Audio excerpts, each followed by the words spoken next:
The city stretched 42 stories below a grid of amber streetlights and red brake lights bleeding into the October darkness. Garrett Hayes stood on the fire escape outside Apex Technologies' camera strap, cutting into his shoulder, the weight of the Nikon D850 suddenly feeling like an anchor. Through the glass, Catherine Morgan sat alone in her corner office, forehead pressed against her palm, shoulders trembling in a way the ice queen of Silicon Valley would never allow if she knew anyone was watching. He'd climbed out here to catch the skyline shot she wanted for the quarterly report. Instead, he'd captured something far more dangerous, proof that Catherine Morgan was human. His phone vibrated. The screen glowed with a name that made his stomach drop. Mercy General Hospital. Mr. Hayes, this is Dr. Wells. Lily's heart rate has spiked to 170. She's unconscious. We need you here immediately.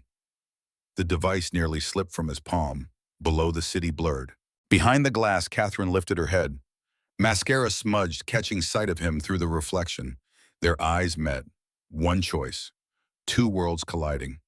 6 months earlier, Catherine had asked him a question during their first interview, her voice carrying that particular frost she used to keep the world at arm's length. Why should I hire you? Garrett had leaned back in the leather chair, surveying the woman who'd built a $2 billion empire by age 42 and delivered the only truth that mattered. Because I don't take pretty pictures.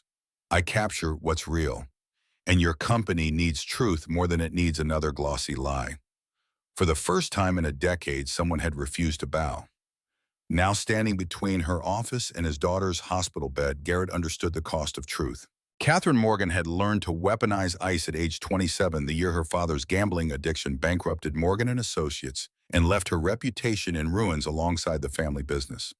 Thomas Morgan, respected venture capitalist turned cautionary tale, had looked at his daughter across the wreckage of his choices and delivered a lesson she'd never forget.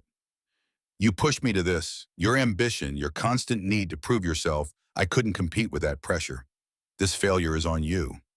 She'd believed him for approximately 72 hours.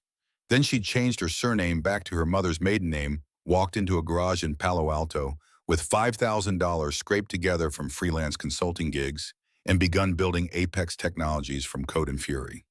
15 years of 18-hour days. 15 years of proving Thomas Morgan wrong, with every patent filed, every acquisition closed, every quarterly earnings report that made analysts scramble to upgrade their projections. The tech press called her brilliant. Forbes called her ruthless. Neither knew about the Xanax she swallowed before every board meeting, the way her hands shook when more than 20 people gathered in a conference room, the panic attacks she'd taught herself to suppress by digging her nails into her palms hard enough to leave crescents. Social anxiety disorder, the therapist had explained, after Catherine finally consented to see someone at age 35. A manageable condition with proper treatment and coping strategies. Catherine had attended exactly 3 sessions before deciding she could manage it herself. Therapy required vulnerability. Vulnerability was a luxury she couldn't afford. This particular morning, the alarm on her phone chirped at 5 o'clock, same as every morning for the past decade. Catherine silenced it and lay in the darkness of her penthouse bedroom, practicing the breathing exercises she'd taught herself. 4 counts in, hold for 7, 8 counts out. The technique lowered her heart rate enough to face the day without medication, though she kept the prescription bottle in her nightstand as insurance. 30 minutes of meditation on the mat beside her bed. The app's soothing voice guided her through body scans and mindfulness exercises she barely heard anymore, her thoughts already spinning through the day's agenda. Board meeting at 8, product launch review at 10, investor call at 2, dinner with... Her chest tightened. Dinner with Garrett Hayes if she found the courage to ask. The gym occupied the building's top floor, accessible only to penthouse residents. Catherine had the space to herself at this hour, running 5 miles on the treadmill, while CNBC played on mute across 3 mounted screens.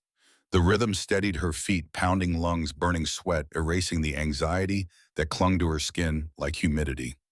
By mile 4, she'd mentally rehearsed the conversation with David Sterling she knew was coming.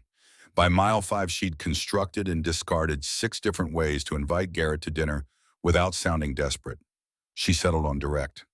Direct had built an empire. Direct would work for this, too.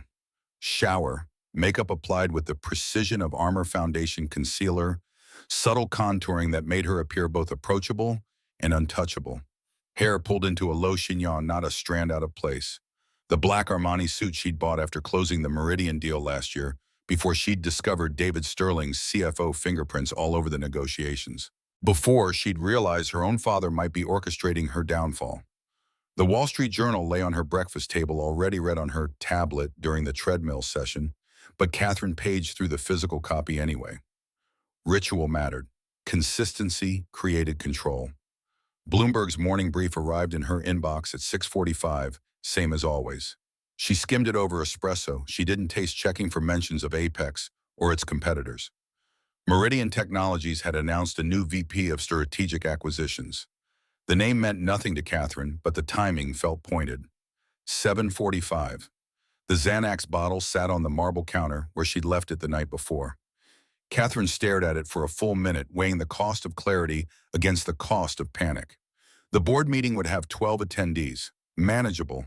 She'd chaired dozens of meetings this size without chemical assistance. She left the bottle untouched and grabbed her briefcase instead. The drive to Apex's headquarters took 17 minutes in light traffic, her Tesla navigating the route, while Catherine reviewed the quarterly financials on her tablet. Numbers had always made sense in a way people didn't clean logical following predictable rules.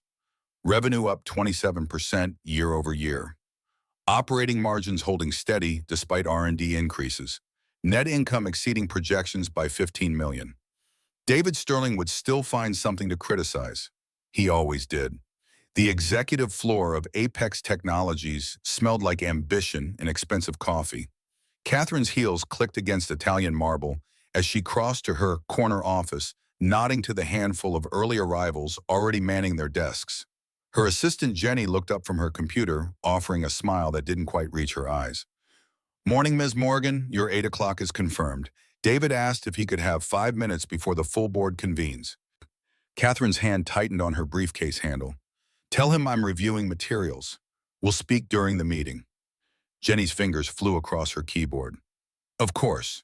The office windows faced east, catching the morning sun as it climbed over the bay. Catherine stood at the glass, looking down at the parking lot filling with early shift workers, and allowed herself exactly 60 seconds of doubt. David Sterling had been her CFO for 7 years, hired away from a competitor with a generous package and the promise of equity. Competent, ambitious, occasionally brilliant with financial modeling. She'd trusted him with information that could sink the company if leveraged correctly. Now, Jake Morrison's investigative reports sat locked in her desk drawer, documenting 2 months of suspicious activity. Phone calls to Meridian Technologies' CEO. Lunches disguised as personal time. Financial discrepancies that added up to either embezzlement or something worse. The worse option seemed increasingly likely. 8 o'clock arrived with 12 board members filing into the conference room, taking their assigned seats around the walnut table Catherine had commissioned after Apex went public. David Sterling sat 2 chairs from her right, his expression professionally neutral as he arranged his tablet and notepad with meticulous precision. Victoria Blackwood, the board member Catherine trusted most, caught her eye across the table and offered an almost imperceptible nod. Support or warning? Possibly both. Catherine called the meeting to order, her voice carrying none of the anxiety that made her palms sweat beneath the table. Quarterly results are strong. We exceeded projections across all major product lines. R&D pipeline remains robust. Any questions before we move to new business? David's hand went up. Of course it did. I have concerns about resource allocation. His tone carried just enough deference to seem reasonable, just enough edge to land as criticism. Specifically the CEO's time allocation over the past month. The room went still. Catherine's face remained impassive, years of practice keeping her expression blank while her mind raced. Elaborate.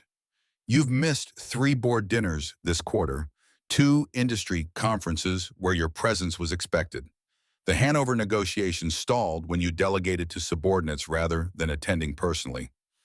David consulted his tablet, though Catherine suspected he'd memorized these talking points. The board naturally wonders if your priorities have shifted. My priorities remain Apex's success as evidenced by our financial performance. Next question. With respect, Catherine, the use of her first name was calculated, positioning them as equals rather than CEO and subordinate. Financial performance tells one story. Your calendar tells another. We're concerned about optics. Victoria Blackwood leaned forward, her gray eyes sharp. What exactly are you implying, David? I'm not implying anything. I'm stating facts for the board's consideration. Catherine has been spending significant time with external consultants who aren't reflected in any official capacity engagement, specifically a photographer named Garrett Hayes. The air left the room. Catherine's nails dug into her palms beneath the table, creating the familiar crescents that grounded her when panic threatened. Her voice remained level, almost bored. Mr. Hayes is contracted for corporate photography work, as are several other vendors we use regularly.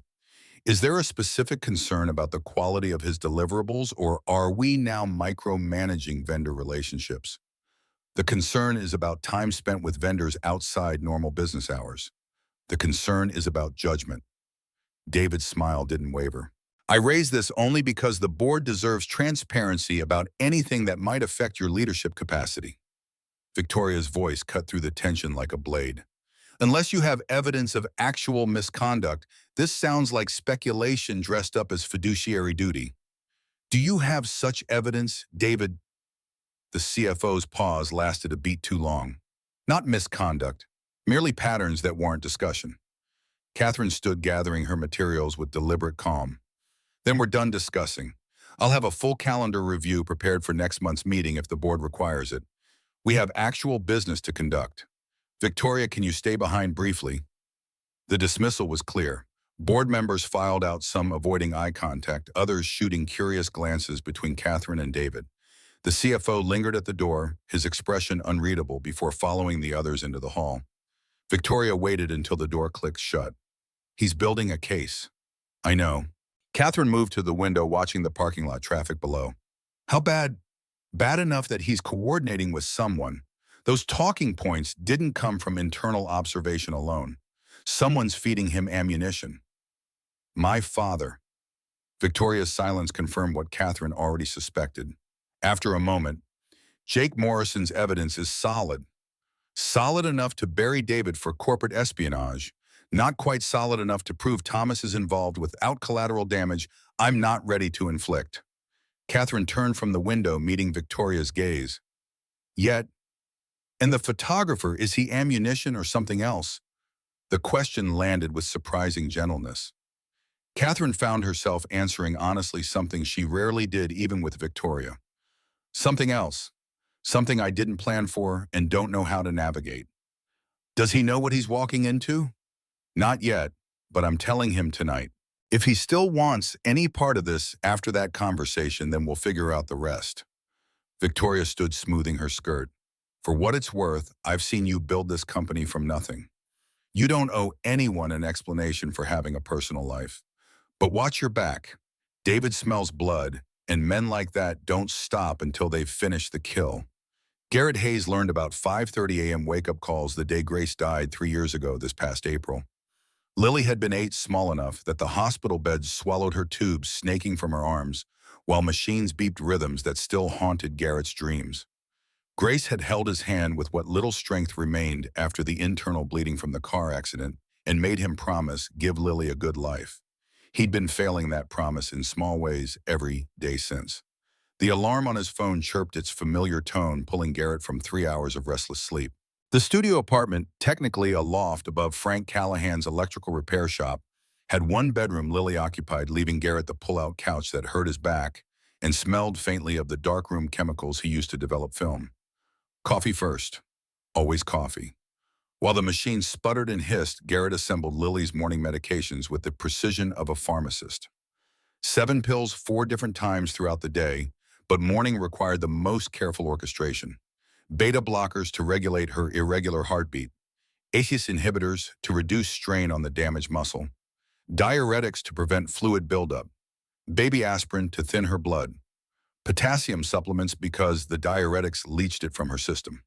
The pill organizer Grace had bought still worked perfectly, each compartment labeled in her neat handwriting. Garrett hadn't been able to bring himself to replace it with something less painful to look at every morning. Breakfast required equal precision. Lily's cardiologist had provided a detailed nutritional plan: low sodium to prevent water retention, high protein to maintain muscle mass, limited processed sugars to avoid metabolic complications. Garrett had taught himself to cook properly in the months after Grace died, trading his marketing director's expense account dinners for late-night YouTube tutorials on heart-healthy meal prep. Oatmeal simmered on the stove, steel-cut oats that took actual time but provided better nutrition than the instant packets. Fresh blueberries from the farmer's market bought in bulk and frozen to save money. A scrambled egg for protein. Orange juice freshly squeezed because the bottled versions contained too much added sugar. 6:45. Garrett knocked gently on Lily's door, easing it open to find her already awake, sketching in the notebook she kept on her nightstand. At 11 years old, his daughter had learned to wait quietly, take her own pulse assess, whether this would be a good day or a difficult one. "Morning, Dad." Her voice sounded stronger than yesterday. Good sign. "You look terrible." "Thanks, sweetheart. Slept great." Lily's expression said she didn't believe him, but she'd also learned not to push. "Is it a school day?" "Friday, one more day, then weekend." "Can Ms. Cat come over this weekend? I want to show her my new robot design." Garrett's chest tightened the way it always did when Lily mentioned Catherine with that casual affection, as if the CEO of a $2 billion company regularly spent weekends visiting their cramped studio. "We'll see, okay. Eat your breakfast while it's hot." The drive to Greenwood Academy took 20 minutes through morning traffic that made Garrett's jaw ache from clenching. The school specialized in children with chronic medical conditions, offering smaller class sizes and on-site nursing staff that public schools couldn't match. It also cost $3,500 monthly, a number that haunted Garrett's dreams alongside the beeping machines from the night Grace died. Principal Hawthorne waited near the entrance, her expression carefully neutral in a way that made Garrett's stomach sink before she'd spoken a word. "Mr. Hayes, I was hoping to catch you. Is Lily okay?" "She's fine. This is about tuition." Hawthorne's discomfort showed in the way she couldn't quite meet his eyes. "The board voted to increase rates by 40% starting next month. I fought against it, but enrollment is down and operational costs 40%. I'm so sorry. I know this puts families in a difficult position." Difficult.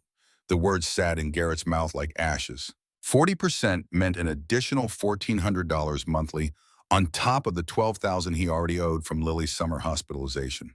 He'd been chipping away at that balance, $50. Here, $100 there, whatever remained after rent and utilities and the groceries that had to meet strict nutritional requirements. The new total would be impossible. Not difficult. Impossible. "How long do I have?" 30 days to bring the account current, including the new rate structure. "I truly am sorry, Garrett." He managed something that might have passed for a smile and guided Lily toward her classroom, maintaining composure until she disappeared through the doorway with a wave. Then he walked back to his truck, Grace's truck, actually the Ford F-150 she'd loved, and he couldn't bring himself to sell, despite its terrible gas mileage, and sat in the parking lot calculating numbers that refused to add up. The photography studio occupied 800 square feet above Frank's shop, accessible by exterior stairs that creaked ominously in winter. Garrett paid $1,800 monthly for the space of steel in Palo Alto's inflated market, but still a constant drain on resources that rarely matched income. Corporate photography brought in decent money when he could land the contracts, but competition was fierce from established studios with better equipment and actual marketing budgets. His laptop sat on the desk he'd built from reclaimed wood, and determination surrounded by equipment that represented years of careful investment. The Nikon D850 had cost $3,500 purchased after he'd landed the Apex contract and could finally justify the expense. Lenses, lighting equipment, backup bodies, memory cards, hard drives for storage. The tools of his trade probably totaled close to $20,000 if he sold everything tomorrow. He wouldn't sell. Not yet. Not while photography remained the only thing he was genuinely good at, besides worrying about Lily. Email refreshed on his screen, delivering the morning's fresh batch of anxiety. Mercy General Hospital Billing Department, outstanding balance of $22,000 for Lily's August surgery. Dr. Wells's office specialist consultation fee of $8,500. Cardiac Imaging Center MRI charges totaling $16,500. Total outstanding medical debt, $47,000. Bank account balance, $3,247. The gap between those numbers felt like standing at the edge of the Grand Canyon and being told to jump. Footsteps on the exterior stairs announced Frank Callahan's arrival before his knock. "Kid, you awake up here?" "Come in." Frank entered carrying 2 paper cups of coffee from the place down the street, the good stuff Garrett couldn't afford anymore. At 55, the retired electrician moved with the careful economy of someone whose body had logged too many years crawling through crawl spaces and working overhead. His wife Mary had died 5 years ago from cancer, a long decline that emptied their retirement account and taught Frank things about medical debt that bonded him to Garrett in ways neither man discussed often.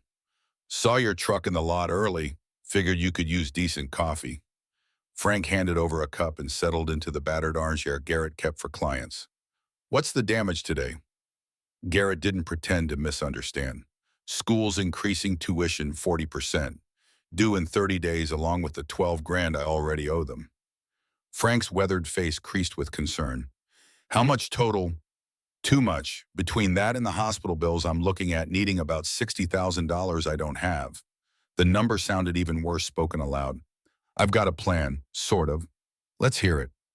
Garrett opened the spreadsheet he'd been building since 3 a.m. when sleep became impossible. "Raise my corporate rates 30%.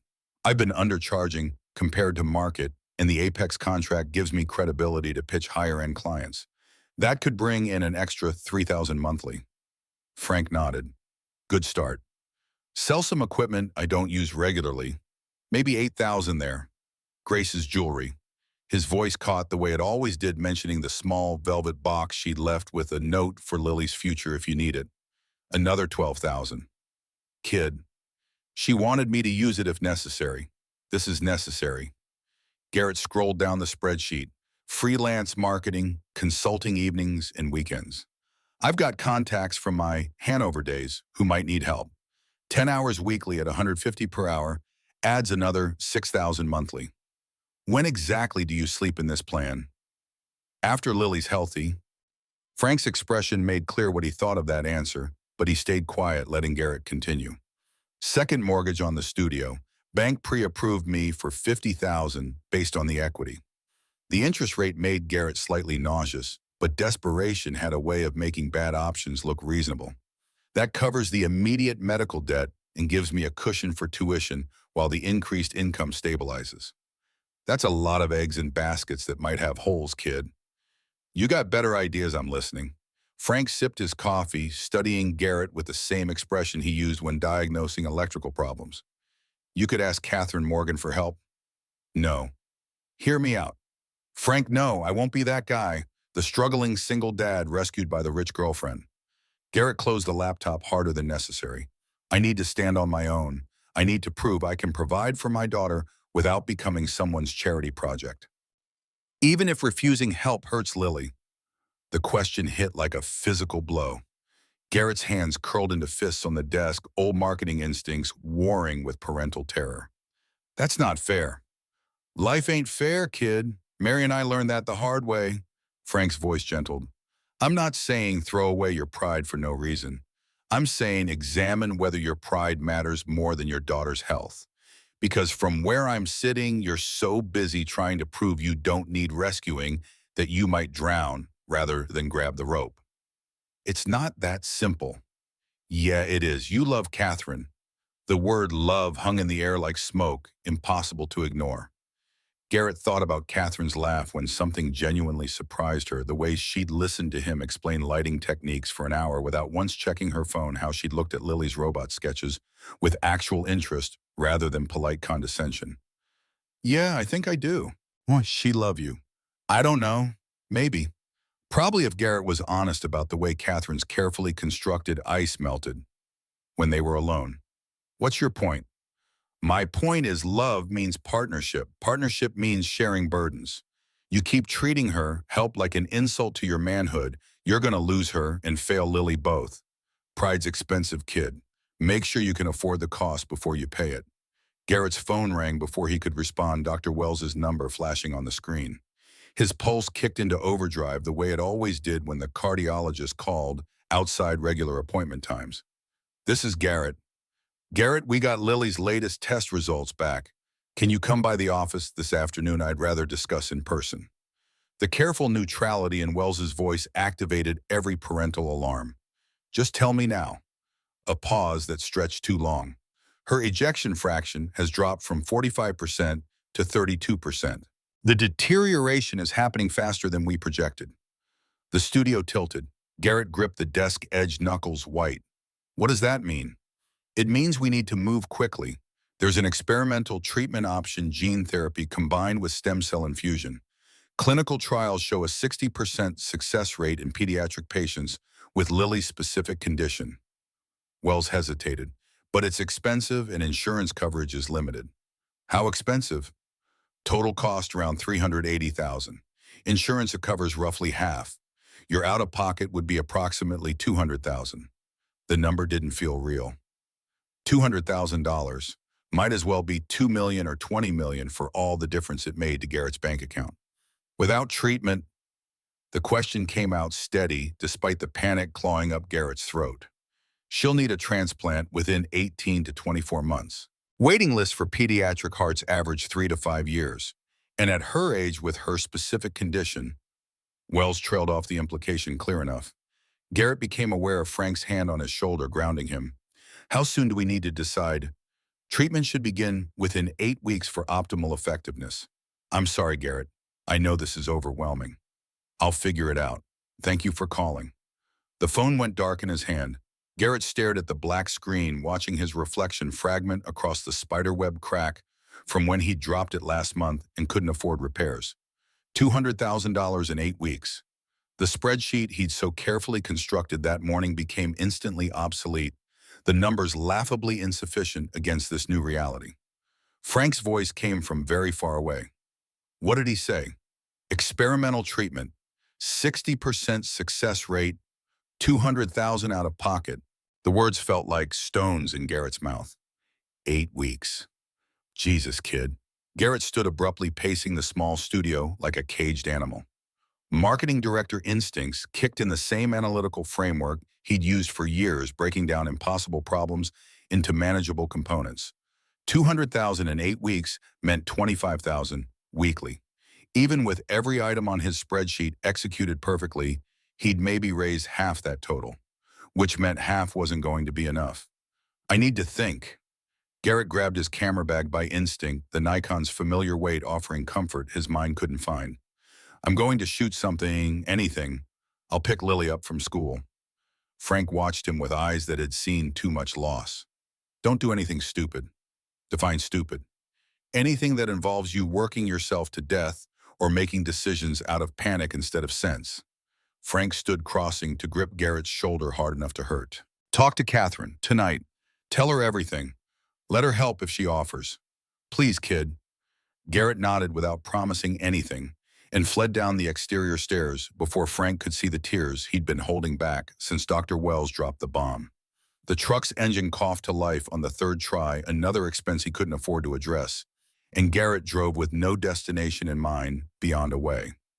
6 months ago, Catherine Morgan had sat across from Garrett in her corner office and asked why she should hire him instead of the established corporate photography studios her assistant had recommended.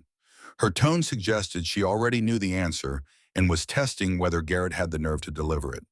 He'd leaned back in the leather chair that probably cost more than his monthly rent, studying the woman Forbes called brilliant and ruthless in equal measure. Catherine's platinum blonde hair was pulled into a severe bun that emphasized her angular features. Her black Armani suit created sharp lines that matched her reputation. Everything about her presentation screamed control, power, untouchable authority. Except her eyes. Her eyes looked exhausted. Because I don't take pretty pictures. The words came out more confrontational than Garrett intended, but he'd learned years ago that backing down during pitches signaled weakness. I capture what's real.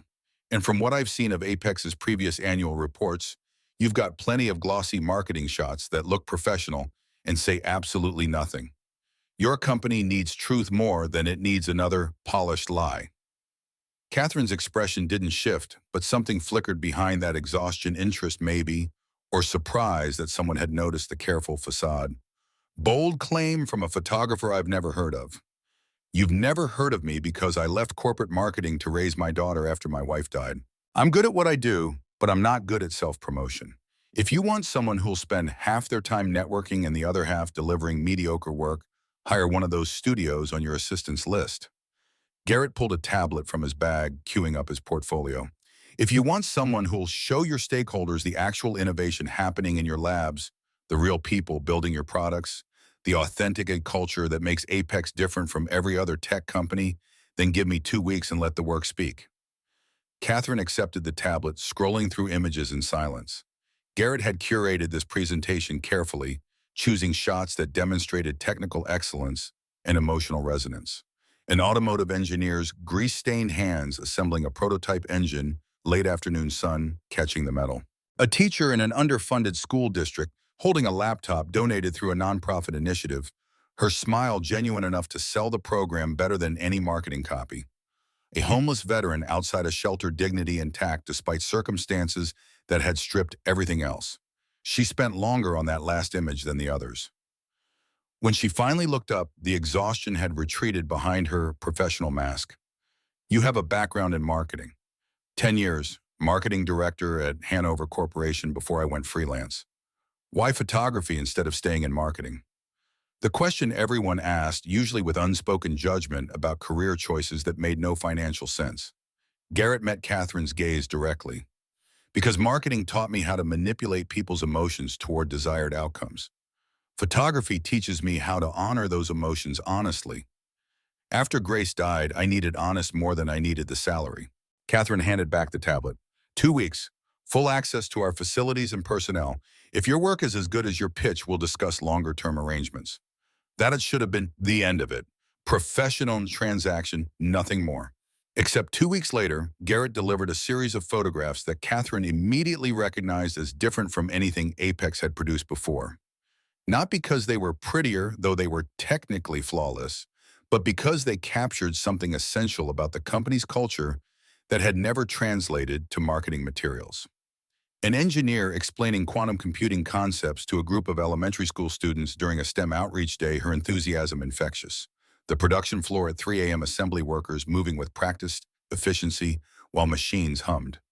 Catherine herself in the research labs, unguarded for once, actually smiling while examining a prototype. That last image made Catherine pause. I didn't know you were shooting that day. I was doing B-roll for the quarterly report. You walked in and started asking questions, and your whole demeanor changed. Thought it might be useful. Garrett pointed at the screen. You look like someone who actually cares about the work, not just the bottom line. That's rare in executive photography. I hate having my picture taken. I know. You get this micro expression right before anyone points a camera at you. Total shutdown. Garrett switched to a different image, one of Catherine addressing her team during a product launch. But when you forget the camera's there, you're compelling as hell. That's what stakeholders need to see. Catherine studied the photograph in silence, something complicated crossing her features. Finally, I want to hire you for ongoing work.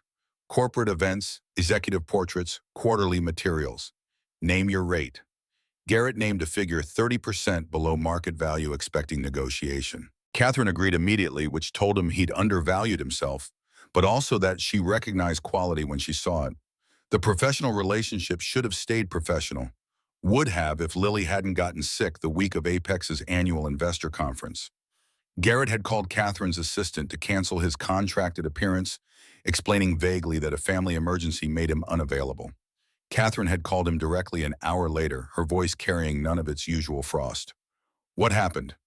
Lily had a cardiac episode at school. She's stable now, but I need to be at the hospital. Garrett had been sitting in Mercy General's waiting area, the same plastic chairs he'd occupied 3 years ago while Grace died down the hall. I'm sorry about the conference. I can recommend other photographers. I don't want other photographers. Is there anything you need? The question caught Garrett off guard. What resources, help, something? Catherine's discomfort with the offer came through clearly. I'm not good at this, but if there's something that would make this easier, tell me. Just pray she's okay. If you do that kind of thing, I don't, but I'll think positive thoughts aggressively in her direction. The unexpected humor made Garrett laugh, despite everything. Thank you. Catherine had sent flowers to Lily's hospital room the next day, not the standard corporate arrangement, but a custom design of origami cranes made from hand-painted paper, each one unique. The card read, For Lily, engineers need to know math and science, but the best ones also have imagination. Feel better soon. CM. Lily had been enchanted, insisting they hang the mobile above her bed when she came home. Ms. Cat is nice, she'd announced with the certainty of children who hadn't yet learned to question their instincts. Can she visit us? That visit 2 weeks later marked the beginning of something neither Garrett nor Catherine had planned for.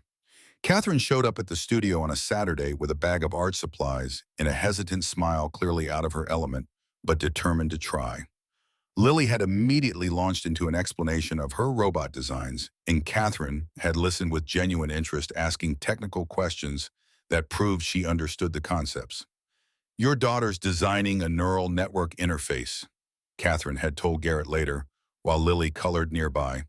At 11, that's remarkable. She reads robotics journals for fun. I don't understand half of what she's interested in. I could help, not teach exactly, but connect her with resources. Apex has an educational outreach program. Garrett had hesitated, pride warring with the knowledge that Lily deserved every opportunity. I can't afford, it's free. For students with demonstrated interest in STEM fields. I'm not offering charity, Garrett. I'm recognizing talent worth developing. Over the following months, Catherine became a regular presence in their lives. She'd stop by the studio after work, sometimes ostensibly to discuss upcoming photography projects, but often staying to help Lily with science homework or listen to Garrett talk about the shots he'd captured that week. The Ice Queen of Silicon Valley melted incrementally in their cramped space above Frank's electrical shop, laughing at Lily's jokes and arguing with Garrett about lighting techniques. Frank had noticed the shift first. Kid, the way you look at her ain't professional anymore. We're friends. Yeah, and I'm 25, come on. Frank had fixed Garrett with the same knowing look he used when diagnosing bad wiring. You're falling for, Garrett hadn't bothered denying it after that.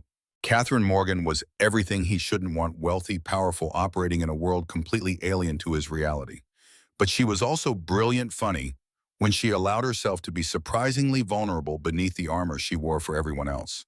And the way she looked at Lily with genuine affection, rather than the pity most adults showed sick children, made something in Garrett's chest ache with possibility. By month 5, they'd fallen into a routine. Catherine would text before leaving at Apex, asking if she could bring dinner. Garrett would say yes, even though accepting her money for meals made him uncomfortable.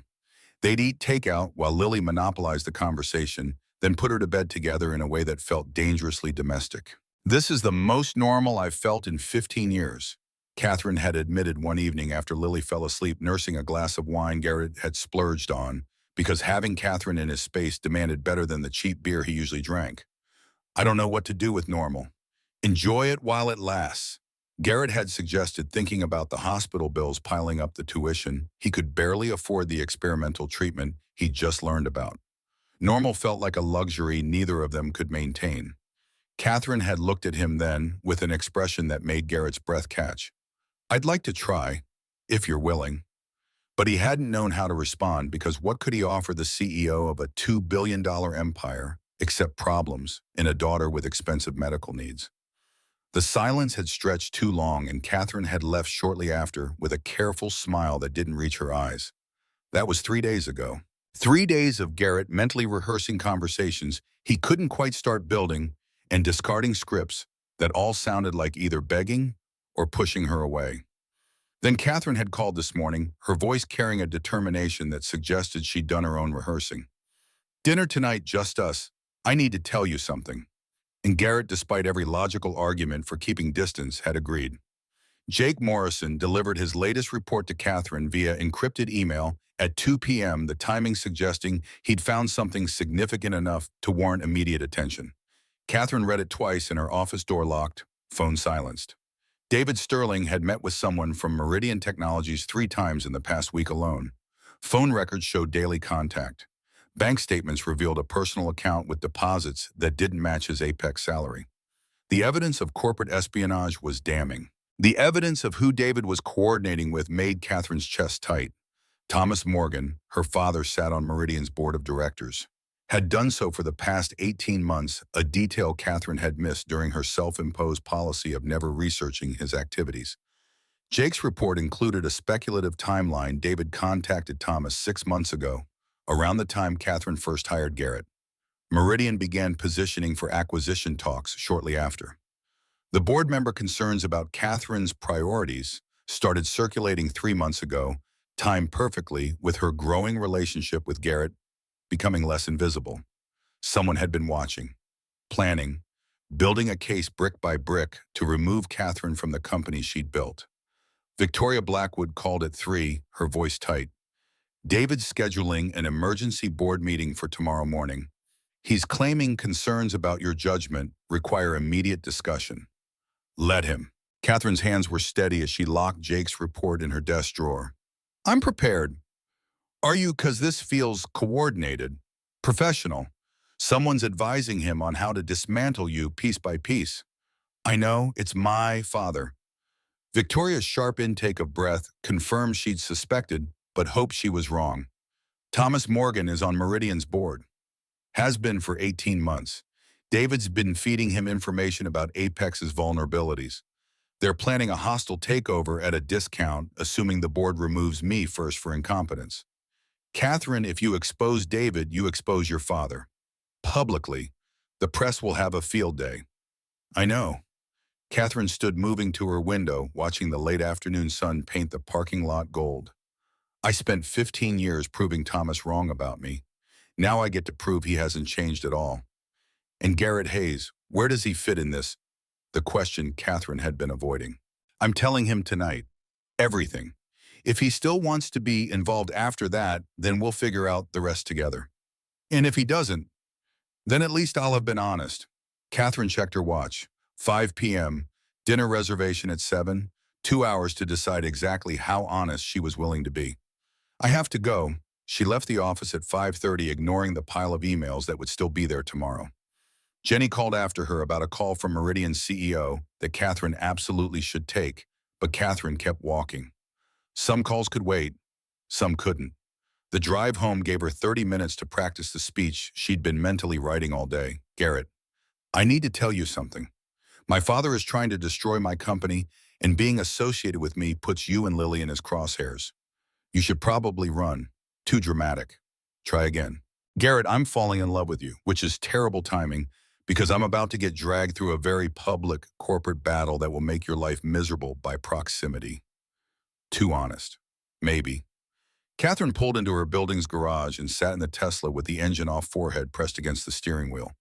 She'd faced down hostile investors, negotiated billion-dollar deals, rebuilt a company from literal ruins. Telling one man the truth shouldn't feel this terrifying. Except it did, because Garrett represented the first real thing in Catherine's carefully constructed life, and real things broke when you weren't careful. Her phone buzzed. Frank Callahan's number, which was odd because Catherine had only met Garrett's mentor twice and didn't recall giving him her contact information. Ms. Morgan, this is Frank. I hope it's okay I'm calling. Is Garrett all right? Physically, yeah. Emotionally's another story. Frank's voice carried the weight of someone about to share information that wasn't his to tell. He got some bad news today about Lily. I think you should know before you see him tonight. Catherine listened as Frank outlined the conversation with Dr. Wells, the experimental treatment, the $200,000 price tag Garrett had exactly 8 weeks to produce. Her mind immediately began calculating solutions. Apex's health foundation, personal resources, connections to research, hospitals, that might reduce costs. He won't ask you for help, Frank continued. His pride won't let him. But that kid's going to work himself to death trying to solve this alone. And I thought maybe if you knew, you could, I don't know, be smarter about it than he's being. Thank you for calling. One more thing. He loves you. Won't say it yet, but I've known Garrett since he moved in 3 years ago. I watched him barely survive Grace's death. You brought him back to life. Don't let his stubborn pride ruin that. Catherine ended the call and sat in her car processing. Garrett needed $200,000. She could write that check right now, barely notice the dent in her accounts. But doing so would confirm every fear Garrett had about being her charity project. It would take away his agency, his ability to provide for his daughter, his sense of self-worth. It would also save Lily's life. The calculation should have been simple. Instead, it felt like standing at a crossroads where every direction led somewhere painful. Catherine called Jake Morrison. I need a favor that's possibly unethical. My favorite kind. What do you need? Apex's Health Foundation has research grants for pediatric cardiac conditions. Can you check if Dr. Harrison Wells has any active applications pending? Keys clicked on Jake's end. Wells submitted a proposal 3 months ago for a clinical trial combining gene therapy with stem cell treatment. Pediatric heart disease focus. He's requesting $300,000 for a cohort of 10 patients. Approve it. Full funding. Backdated to make it look like the decision was made last week before I had any personal stake in the outcome. Catherine, that's possibly unethical, I know. Do it anyway. Make sure the paperwork shows standard foundation review process, blind evaluation, merit-based approval, and everything by the book except the timeline. Jake sighed. If anyone looks closely, they won't, and if they do, I'll handle it. Just make it happen. She ended the call and immediately felt dirty. This was exactly what she'd criticized her father for doing, using power to manipulate outcomes for personal benefit. But Garrett wouldn't accept her money directly. A research grant his daughter qualified for based on medical need that he might take. Catherine showered and changed into something less corporate, settling on dark jeans and a cashmere sweater that felt almost normal. The reservation at Le Bernardin still stood, but she sent a text to Garrett suggesting somewhere quieter, more private. Her place, if he was comfortable with that. His response came after a 5-minute delay that probably represented internal debate. Okay, 7. The hour between 6 and 7 stretched like taffy. Catherine paced her penthouse, practicing speeches that all sounded wrong. The truth felt too heavy. Gentle lies felt insulting. Somewhere in between existed the right balance of honesty and hope, but Catherine couldn't locate it. The doorbell rang at 6:58. Garrett stood in her hallway looking like he'd aged a decade since she'd seen him 3 days ago, dark circles under his eyes' shoulders carrying visible weight. Hey! His smile didn't reach his eyes. Nice place. Catherine stepped aside, letting him enter. Garrett, before we start, I need to tell you something. I need to tell you something too. He set his bag down, running hands through his hair in the gesture Catherine had learned meant he was nervous. It's about Lily. I know. Frank called me. Garrett's expression shifted through surprise to betrayal to resignation. Of course he did. Don't be angry with him. He's worried about you. Everyone's worried about me. I'm worried about me. Garrett moved to her windows, looking out at the city view that cost Catherine $7,000 monthly. $200,000, Catherine. I've been doing the math all day, and there's no scenario where I can raise that much in 8 weeks, not legally. Catherine moved to stand beside him, close but not touching. What if I told you there might be another option? If it involves you writing a check, I can't accept it. It doesn't. Apex's Health Foundation funds medical research. Dr. Wells submitted a grant application 3 months ago for exactly the treatment Lily needs. It was approved. The lie tasted bitter, but Catherine forced it out smoothly. She qualifies as a research participant. No cost to you. Garrett turned to face her, searching her expression for deception. That's convenient timing. It's legitimate. I can show you the paperwork. Blind review process, merit-based approval, everything standard. Catherine. Garrett, please, let me help this way. Not as your girlfriend or whatever we are, as someone who runs a foundation designed exactly for situations like this. She reached for his hand, lacing their fingers together. You don't owe me anything. Lily gets treatment she needs anyway. This just removes the financial barrier. He stared at their joined hands for a long moment. Finally, what's the catch? There isn't one, except... Catherine took a breath. Except there's something else you need to know about my company, about my father, about what being with me might cost you. Garrett watched Catherine's expression shift from vulnerable to guarded, the transformation happening in the space between heartbeats. She moved away from the window, settling on the leather sofa that probably cost more than his truck, and gestured for him to join her. My CFO is planning a coup. The words came out clinical, detached, the CEO mask firmly in place.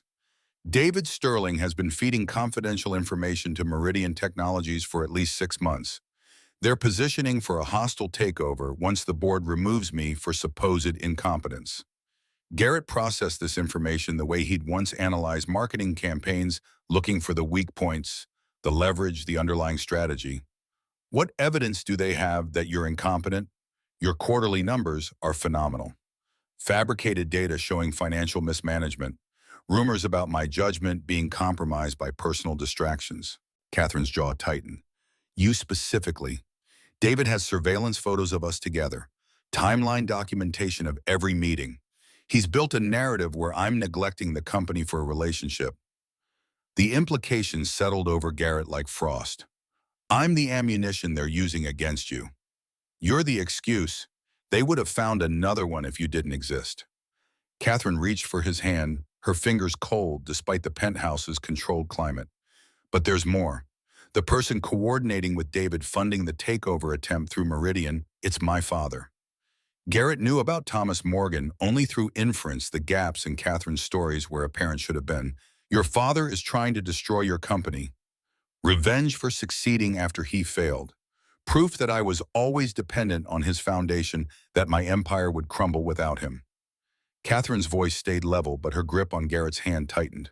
15 years he's waited for this. Now he thinks he's found the perfect opening. What happens if they succeed? Best case, I'm removed as CEO. The company I built gets sold to Meridian at a fraction of its value. David and my father profit handsomely. Worst case, she trailed off, staring at something Garrett couldn't see. Worst case, they drag this fight through courts and media for years. Everyone connected to me becomes collateral damage. Garrett understood what she wasn't saying. You think I should walk away? I think you deserve to know what you're stepping into. Catherine finally met his gaze. I can fight them. I have evidence of David's espionage resources to mount a legal defense, allies on the board who won't roll over easily. But it's going to get ugly, public, and vicious. Being associated with me will put a target on you and Lily both. The smart move would be walking away. Garrett had learned through 3 years of single parenthood that smart moves kept you alive when resources were scarce and margins for error non-existent. Catherine was offering him an exit with dignity intact, no hard feelings, just mutual acknowledgement that the timing was catastrophically bad. He should take it. Instead, Garrett shifted closer, bringing their joined hands to rest against his chest, where she could feel his heart hammering. When Grace was dying, they promised her I'd give Lily a good life, not a safe life, not an easy life, a good one full of people worth knowing and experiences worth having. You make our lives better, Catherine. The rest is just logistics. Logistics that could destroy you financially if David follows through on his threats. He's hinted at IRS audits, CPS investigations, anything to discredit me by association. Then we prepare for that, together. The word felt significant, a commitment Garrett hadn't planned to make tonight, but recognized as inevitable. You don't face this alone. Catherine's eyes glistened, though she blinked rapidly to prevent actual tears. I don't know how to do this. The partnership thing. I'm very good at handling crises solo. Yeah, I noticed. Turns out I have the same problem. Garrett managed a smile that felt almost genuine. Maybe we can be terrible at it together and still come out ahead. His phone shattered the moment with a shrill ring that made them both jump. The screen displayed Greenwood Academy's main office number, which was wrong because Lily was supposed to be at her friend Samantha's house for a sleepover, and the school shouldn't be calling at 7 p.m. on a Friday regardless.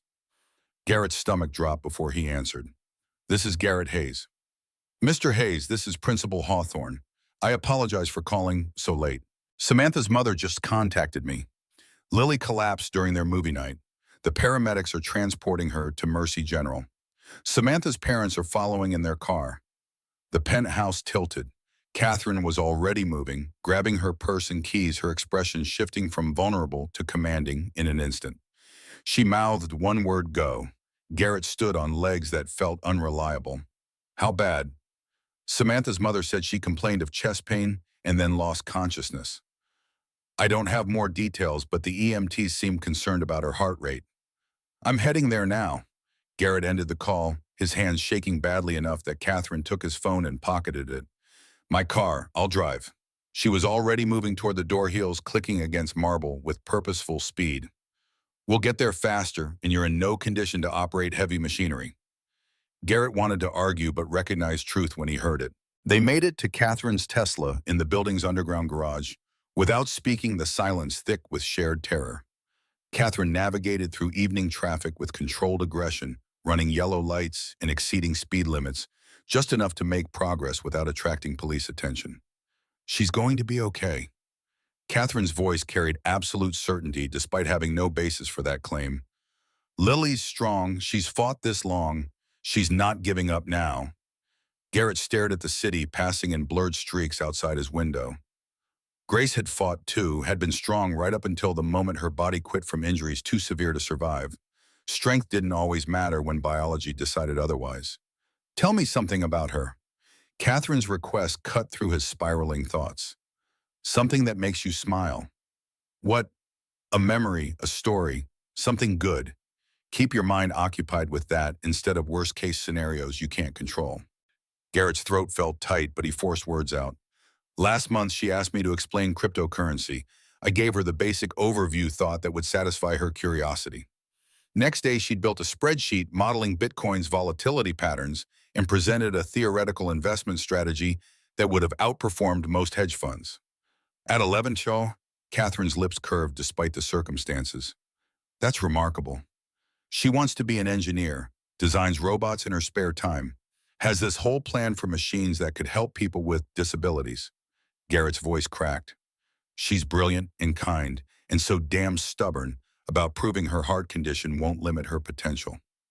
She gets the stubborn from you. Grace, actually. Grace never let anything stop her until... He couldn't finish that sentence. Didn't need to. Catherine's hand found his knee, squeezing once before returning to the wheel. They covered the remaining distance to Mercy General in tense silence, punctuated by Garrett's shallow breathing and Catherine's murmured navigation prompts to the car's autopilot. The emergency entrance glowed with harsh fluorescent lighting that turned everyone's skin sallow. Garrett was out of the car before Catherine had fully stopped sprinting toward the automatic doors with the muscle memory of someone who'd made this terrible journey before. The triage nurse recognized him immediately, her expression sympathetic in a way that made Garrett's chest constrict. She's in exam room 4. Dr. Wells is with her now. Garrett didn't wait for permission, pushing through the restricted doors and following the familiar path to where his daughter lay on a hospital bed surrounded by beeping machines. Lily's eyes were closed, her small frame nearly swallowed by the white sheets and medical equipment. Dr. Wells stood reviewing a tablet, his expression grave. Garrett, good you're here. Wells gestured toward Lily. She's stable now. We got her heart rate back down from 180 to a more manageable 120. Blood pressure stabilized with medication. What happened? Near syncope episode triggered by sustained tachycardia. Her heart's electrical system is becoming increasingly unstable. Wells pulled up images on his tablet ECG readouts that meant nothing to Garrett but clearly concerned the cardiologist. This is accelerating faster than I'd hoped. We can't wait 2 months for treatment. We need to begin within 3 weeks 4 at the absolute outside. 3 weeks. The timeline had just contracted by half, and Garrett's carefully constructed plans became instantly inadequate. Catherine appeared beside him, her presence solid and grounding, even as the floor seemed to dissolve beneath his feet. Dr. Wells noticed her nodding acknowledgement. Ms. Morgan, I wasn't aware you'd be joining us. I'm here as a friend. Catherine's tone allowed no argument. What's the next step medically? If the foundation grant comes through as anticipated, we begin protocol immediately. Pre-treatment screening, genetic mapping, stem cell harvesting. The actual gene therapy infusion happens week 2, followed by intensive monitoring. Wells looked between them. I won't lie to you both, the success rate is 60% in the current trial cohort. But without intervention, Lily's prognosis becomes significantly worse with each episode like tonight's. Garrett forced himself to ask the question, clawing at his throat. How much worse? Each severe arrhythmia episode damages cardiac tissue. Too much damage and she won't qualify for the experimental treatment at all. We'd be looking at transplant as the only option and pediatric donor hearts. Wells didn't finish that thought either. The waiting list statistics spoke for themselves. Lily stirred her eyes fluttering open. She focused on Garrett first, then Catherine, and managed a weak smile. Did I ruin movie night? Garrett's laugh came out choked. Yeah, kiddo, you're officially banned from sleepovers. That's not fair. My heart ruined it. I wanted to finish watching the robot movie. Her voice sounded thready, exhausted. Ms. Cat, you came too. Catherine moved closer, her usual discomfort around children nowhere in evidence. Wouldn't be anywhere else, sweetheart. Are you and Dad dating now? Samantha's mom wanted to know. I didn't know what to say. Lily, Garrett started, but Catherine spoke over him. Yes, we are, if that's okay with you. Lily's smile brightened despite her obvious fatigue. Good. Dad needs someone, and you're really smart, so you can help me with my engineering projects. Deal, but first you focus on getting better, all right? I'm trying. My heart doesn't always listen. Dr. Wells moved to check Lily's vitals, giving Garrett a meaningful look.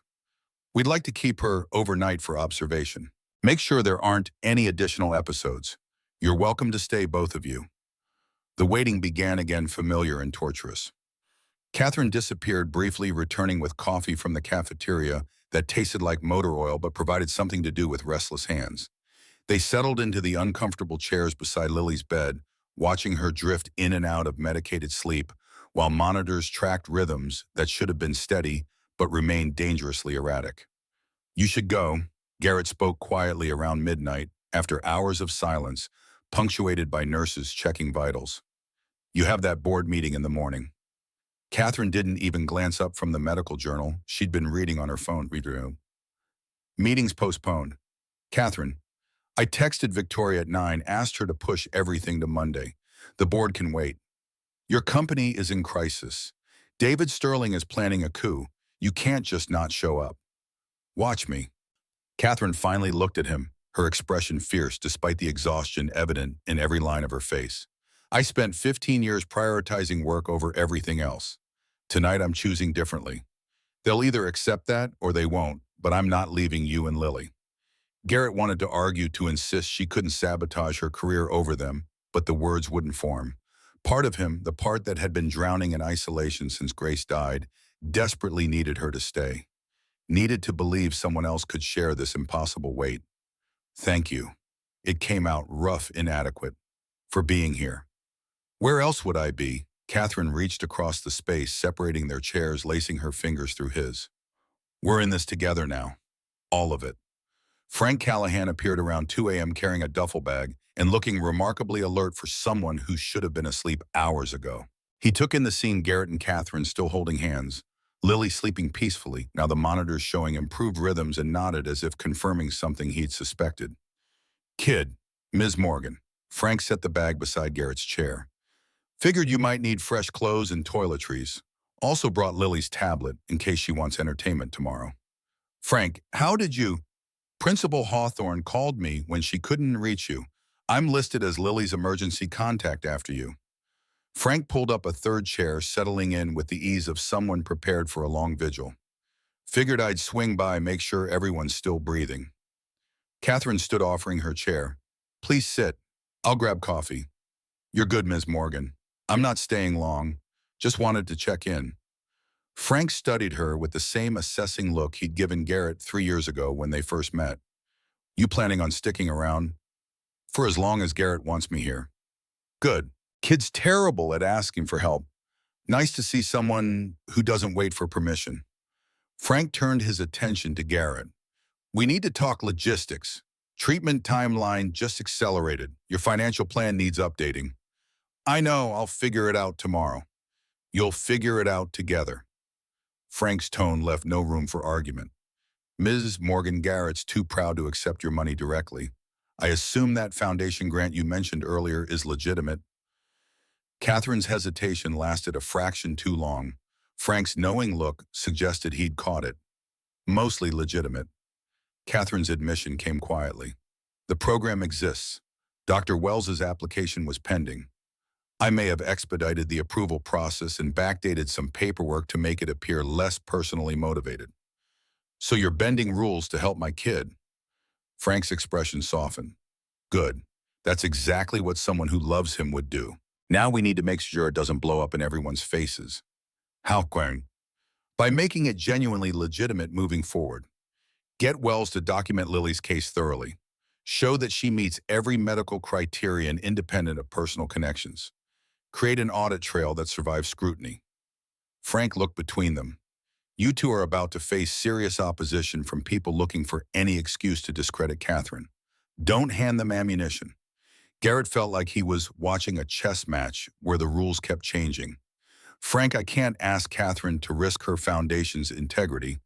You're not asking. I'm suggesting strategic compliance with regulations you're already following.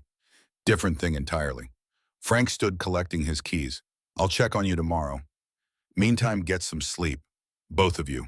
Lily needs her father functional, not running on fumes and coffee.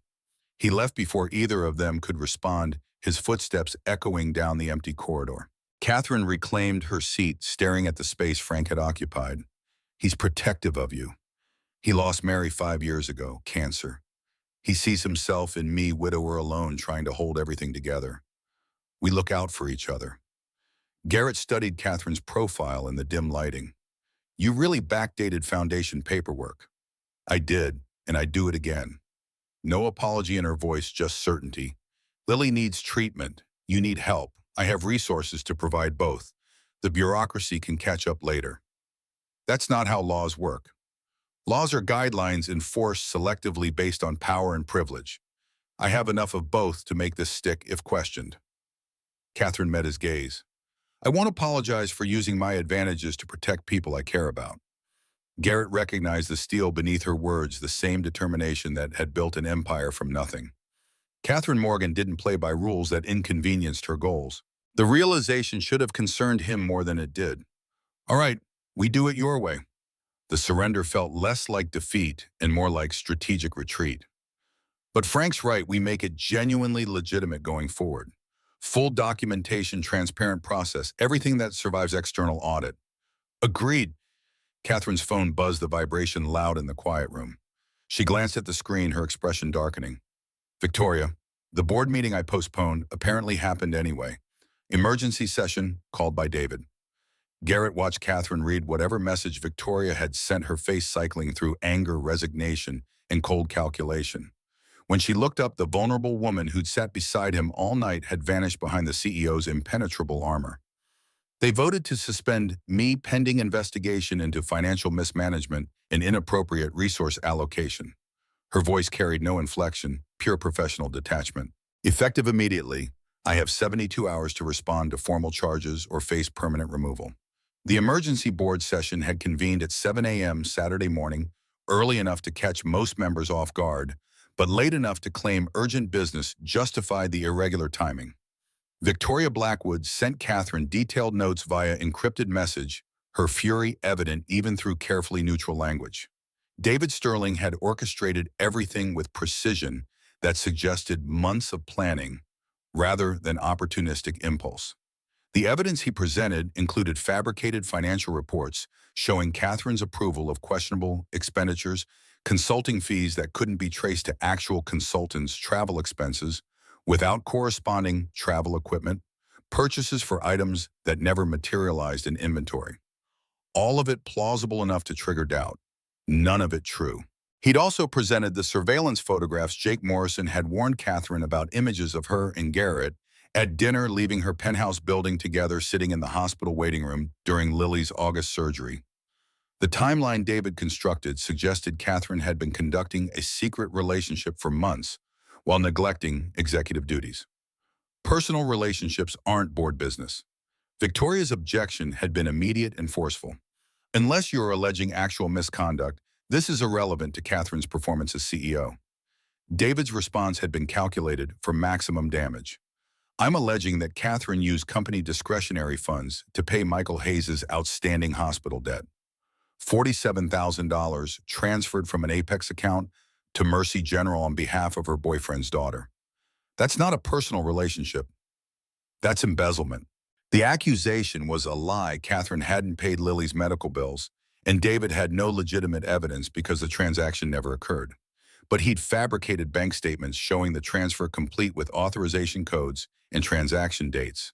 Sophisticated forgery that would require forensic accounting to disprove.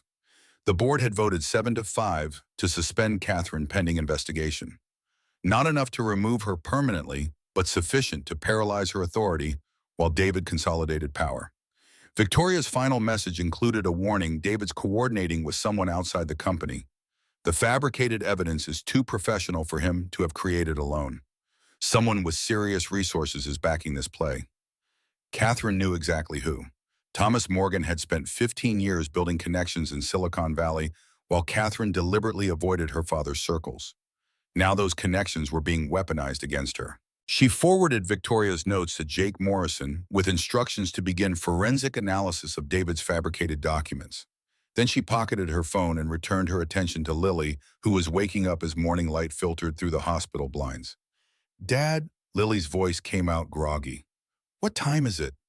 Garrett stirred from his uncomfortable position in the chair neck, clearly protesting hours of poor posture. "Early. How do you feel?" "Tired, thirsty." Lily spotted Catherine and smiled. "You stayed all night." "Of course I did." Catherine moved to pour water from the pitcher on Lily's bedside table, helping her take small sips. "Dr. Wells will be by soon to check on you. If everything looks good, you might go home today." "Can Ms. Cat come home with us?" Lily directed the question at Garrett with the tactical awareness of someone far older than 11. "She could help make lunch, and we could show her my robot designs." Garrett exchanged a glance with Catherine, some wordless communication passing between them. "If Ms. Cat wants to, she's welcome." "I want to." Catherine's response came without hesitation. "But first we all need breakfast that isn't cafeteria food. I'll make a supply run." She left before Garrett could protest, her heels clicking purposefully down the corridor toward the elevators.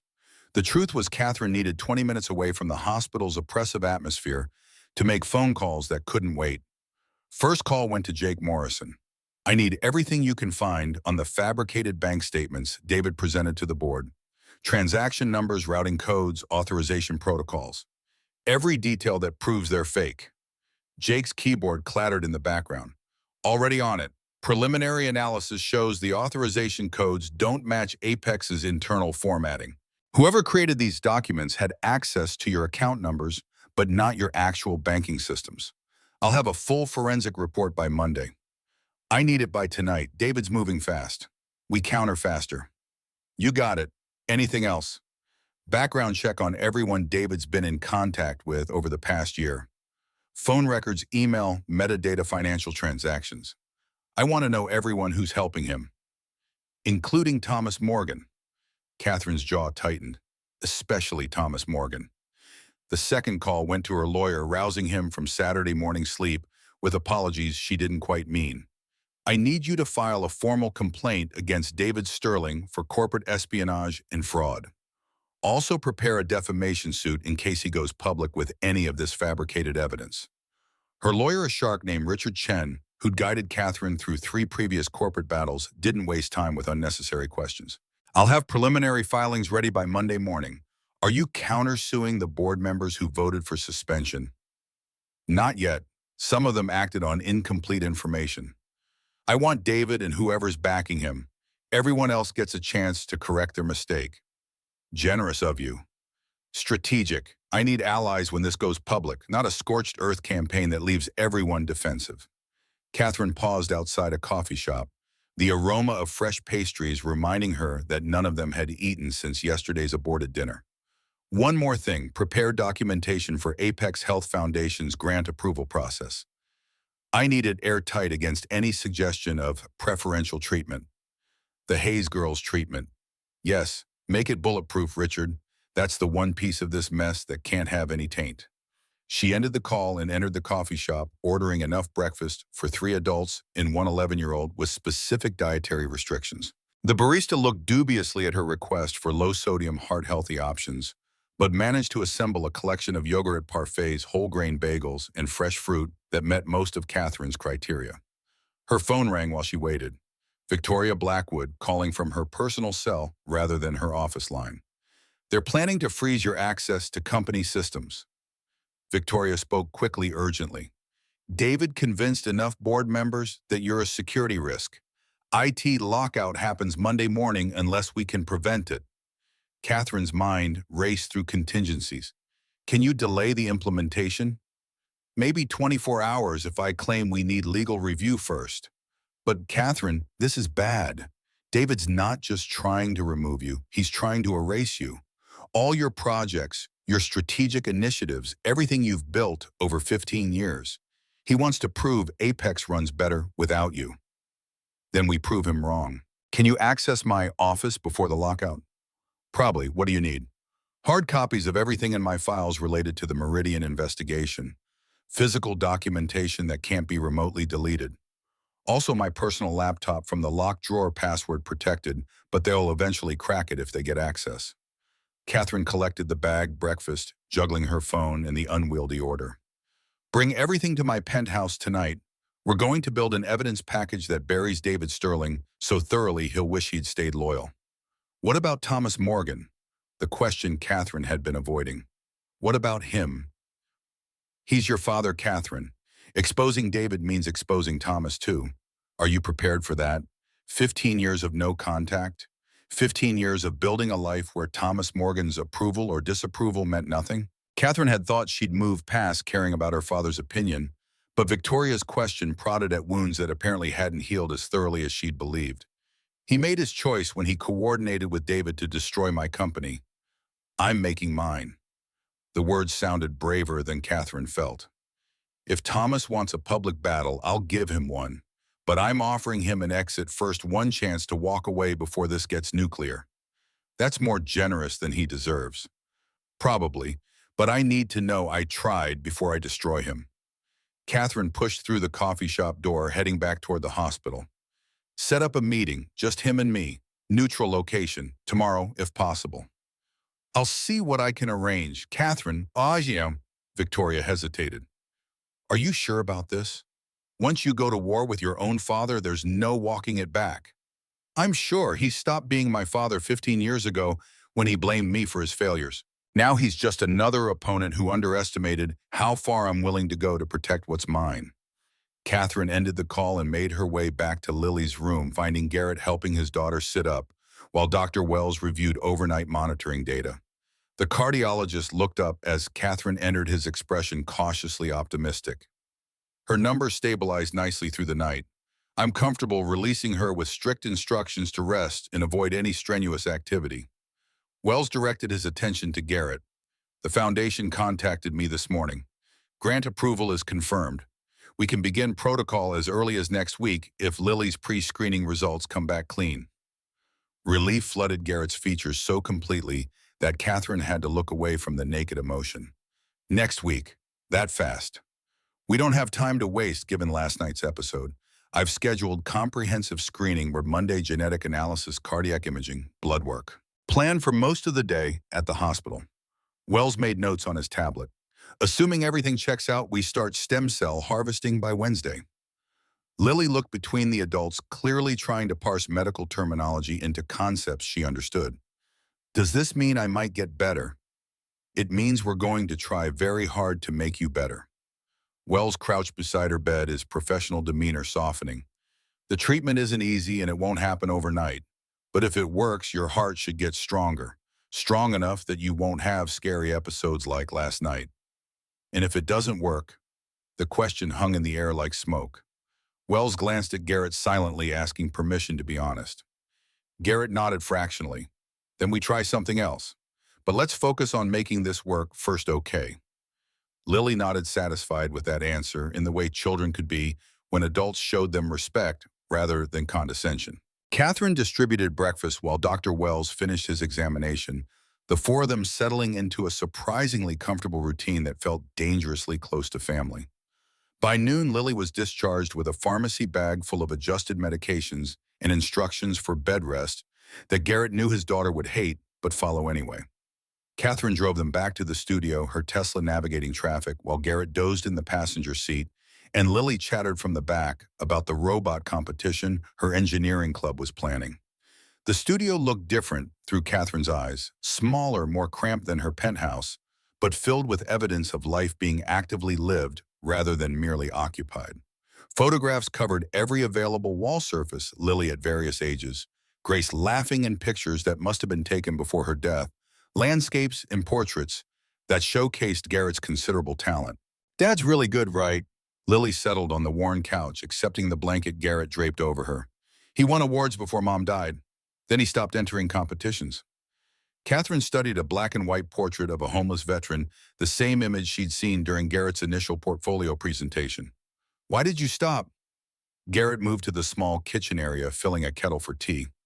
didn't seem important anymore. Winning awards doesn't pay hospital bills or keep studios running. But it could. Recognition leads to higher-end clients, which leads to better rates, which leads to financial stability. Catherine sat beside Lily, careful not to jostle her. You're undercharging for your work, Garrett. Significantly. I charge what the market will bear. You charge what you think people will pay someone without credentials. But you have credentials, that marketing director background, those awards, the Apex contract that proved you can handle Fortune 500 clients. You should be commanding triple your current rates. Garrett poured hot water over tea bags, the domestic normalcy of the action, incongruous with the conversation. Triple means pricing myself out of reach for most clients. Triple means attracting different clients. Corporate work pays better than local family portraits. You have the skills for high-end commercial photography, but you're stuck shooting birthday parties because you don't market yourself properly. Catherine accepted the mug he offered, wrapping her hands around the warmth. Let me help you rebrand. Updated portfolio, professional website, targeted outreach to tech companies that need quality visual content. You could double your income within 3 months. Catherine, this isn't charity, it's strategy. You're leaving money on the table because you don't recognize your own value. I'm good at recognizing value. It's literally what I do for a living. She sipped the tea, some floral blend that tasted expensive despite coming from Garrett's modest cabinet. Frank was right, we need to work together on this. You handle the creative execution, I handle the business positioning. We both win. Lily watched this exchange with undisguised interest, her gaze ping-ponging between adults like she was observing a tennis match. I think Ms. Kat's right, Dad. You're really good but terrible at selling yourself. Thanks, sweetheart. Very helpful. It's true you told me good work should speak for itself. But Ms. Kat says good work needs good marketing or nobody knows it exists. She's right. Garrett surrendered with a laugh that sounded almost genuine. Fine, we'll update the portfolio, but I'm not tripling rates overnight. That's a recipe for losing existing clients. We'll phase it in. Grandfather existing contracts, establish premium tier pricing, or for new work build case studies that justify the increase. Catherine pulled out her phone, already making notes. By this time next year, you'll be turning down work because you're too expensive for casual clients. That's when you know you've made it. They spent the afternoon working on Garrett's business strategy, Lily offering occasional input between naps prescribed by her doctor. Catherine proved as ruthless about marketing photography services as she was about running a tech empire, identifying gaps in Garrett's positioning and exploitation opportunities he'd never considered. You've been thinking like an artist when you need to think like a brand. Catherine had commandeered Garrett's laptop, rebuilding his website with speed that suggested she'd done this before. Artists worry about creative integrity. Brands worry about market penetration. You can be both, but you need to separate the two mentally. That sounds soulless. It sounds profitable. And profit gives you freedom to pursue creative work without constantly worrying about bills. She angled the screen so he could see her progress, a sleek, minimalist design that made his photographs look far more impressive than his previous DIY website. This is the version of Garrett Hayes that charges $10,000 per shoot. That guy doesn't do birthday parties unless they're for tech billionaires. Garrett studied the website, seeing himself through Catherine's eyes, competent, professional, worth the premium pricing she insisted he could command. The transformation felt surreal, like watching someone else's life unfold on his laptop screen. What happens when David uses this against you? The question came out quietly, Lily having fallen asleep again and missed this turn in conversation. When he claims you're using company resources to benefit your boyfriend's business? Catherine didn't look up from her typing. He can claim whatever he wants. I'm doing this on personal time with personal expertise. No company resources involved. But even if there were, helping you succeed helps Lily get better, which helps me sleep at night, knowing the people I care about aren't drowning. I'm comfortable with that math. You're risking a lot for us. I'm investing in people worth the risk. Catherine saved her changes, closing the laptop with decisive finality. Besides, David Sterling's about to discover that attacking me was the worst strategic error of his career. By the time I'm done with him, he'll be unemployable in this industry. The vindictive satisfaction in her voice should have been concerning. Instead, Garrett found it oddly comforting Catherine Morgan at full power, protecting her territory with the same ruthless efficiency she'd used to build it. His phone buzzed with a text from Frank Kidd, "You might want to check the news." Sterling went public. Garrett opened his browser to find his fears confirmed.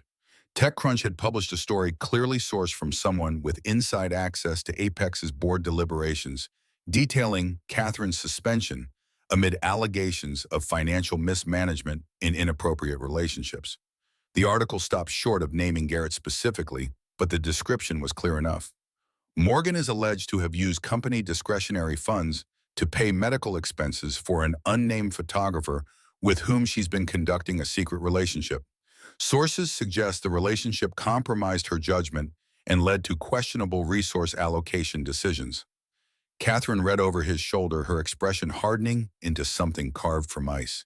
"He's trying to control the narrative before I can respond. What do? We destroy him." Catherine's voice carried absolute certainty. "But first I need to gather evidence he won't expect me to have. And for that, I need your help." Catherine's plan required Garrett to do what he'd once excelled at: social engineering through strategic conversation. The same skills that had made him a successful marketing director at Hanover Corporation could extract information from people who didn't realize they were being interviewed. David's assistant is named Monica Torres. She's worked for him 4 years, underpaid and underappreciated. Catherine pulled up a photo on her phone. She takes lunch at the same cafe every day at 12:30, arrives early, sits alone, reads romance novels on her tablet. Garrett studied the image of a woman in her late 20s, professional attire that looked worn at the edges. "You want me to accidentally bump into her? I want you to have a conversation. Photographer doing research for a corporate culture piece. Ask about working at Apex, what the environment's like, whether leadership creates opportunities for growth." Catherine's expression remained neutral, but her eyes glinted with calculation. People love talking about bad bosses to sympathetic strangers. "Monica will tell you things she'd never tell HR. This feels manipulative." It is manipulative. It's also necessary. David's built his case using fabricated evidence and strategic lies. We counter with truth extracted through unconventional means. Catherine closed the photo. "You don't have to do this. But if we're going to dismantle his credibility, we need to understand his full operation. Monica's our best access point." Garrett thought about the TechCrunch article currently circulating through Silicon Valley, the implications it carried for Catherine's reputation and Lily's treatment timeline. Strategic manipulation felt less ethically fraught when the alternative was losing everything. "All right, I'll talk to her." Monday morning found Garrett at Café Verdant, the upscale lunch spot favored by Apex employees who could afford $12 salads. He'd positioned himself at a table near the entrance with his laptop open and camera equipment strategically visible, the visual markers of someone who belonged in the creative professional ecosystem. Monica Torres arrived at 12:28, exactly as Catherine had predicted. She ordered at the counter, collected her food, and scanned for seating. Garrett made eye contact and smiled, gesturing to the empty chair at his table. "Feel free if you need a spot. I'm just editing photos." Monica hesitated, then accepted with visible relief. "Thanks. This place gets crazy during lunch rush." Garrett returned his attention to his laptop, giving her space to settle in before engaging. The Nikon D850 sat prominently on the table, lens cap off, professional enough to signal competence. "You're a photographer." Monica's question came after 5 minutes of companionable silence, her curiosity apparently overcoming reserve. "Corporate and commercial work mostly, some personal projects." Garrett angled his screen so she could see the images he'd been editing, shots from last month's Apex product launch. "Actually working on a piece about tech company culture, how the physical workspace influences creativity and productivity." "Oh, which companies?" "Few different ones. Apex Technologies is my primary subject right now." Garrett studied her reaction, watching recognition flicker across her features. "You work there, don't you? I think I've seen you in the executive suite." Monica's expression shifted to wariness. "I'm David Sterling's assistant. Are you doing a story on him?" "Not specifically on him, more about how different leadership styles create different organizational cultures." Garrett kept his tone casual, academic. "I'm Garrett, by the way." "Monica." She picked at her salad without much appetite. What do you want to know? The opening was smaller than Garrett had hoped, but he worked with it. What's it like working for a CFO? I imagine the pressure's intense. You have no idea. Monica's laugh sounded brittle. David runs his department like a military operation. Everything's scheduled to the minute, zero tolerance for mistakes, constant performance metrics. Sounds exhausting. It is, but the job market's terrible right now. I can't afford to quit without something else lined up. She finally met Garrett's eyes. Why are you really asking about this? The direct question caught Garrett off guard. He'd underestimated Monica's perceptiveness, mistaking quiet compliance for lack of awareness. Recovery required honesty, or at least strategic truth. Someone I care about works at Apex, senior level. She's dealing with some professional complications, and I'm trying to understand the political landscape. Garrett closed his laptop, giving Monica his full attention. I'm not a reporter. I'm not writing an expose. I'm just trying to help someone navigate a difficult situation. Monica's expression suggested she was weighing his sincerity against professional self-preservation. Finally, she leaned forward, voice dropping. Is this about Catherine Morgan's suspension? You know about that. Everyone knows. David called an all-hands meeting Friday, announced the board's decision before the story went public. Said it was important for transparency. Monica's fingers twisted her napkin into shreds. Except it wasn't transparent. He made it sound like Catherine had been stealing from the company, misusing funds completely out of control. But I've seen the documents he submitted to the board. Garrett's pulse quickened. And they're not real. The transaction numbers don't match our internal systems. The authorization codes are wrong. I processed David's expense reports. I know what legitimate Apex financial documents look like. These aren't it. Have you told anyone? Monica's laugh turned bitter. Who would I tell? David's the CFO. HR reports to him. The board just voted to suspend the one person who might have listened.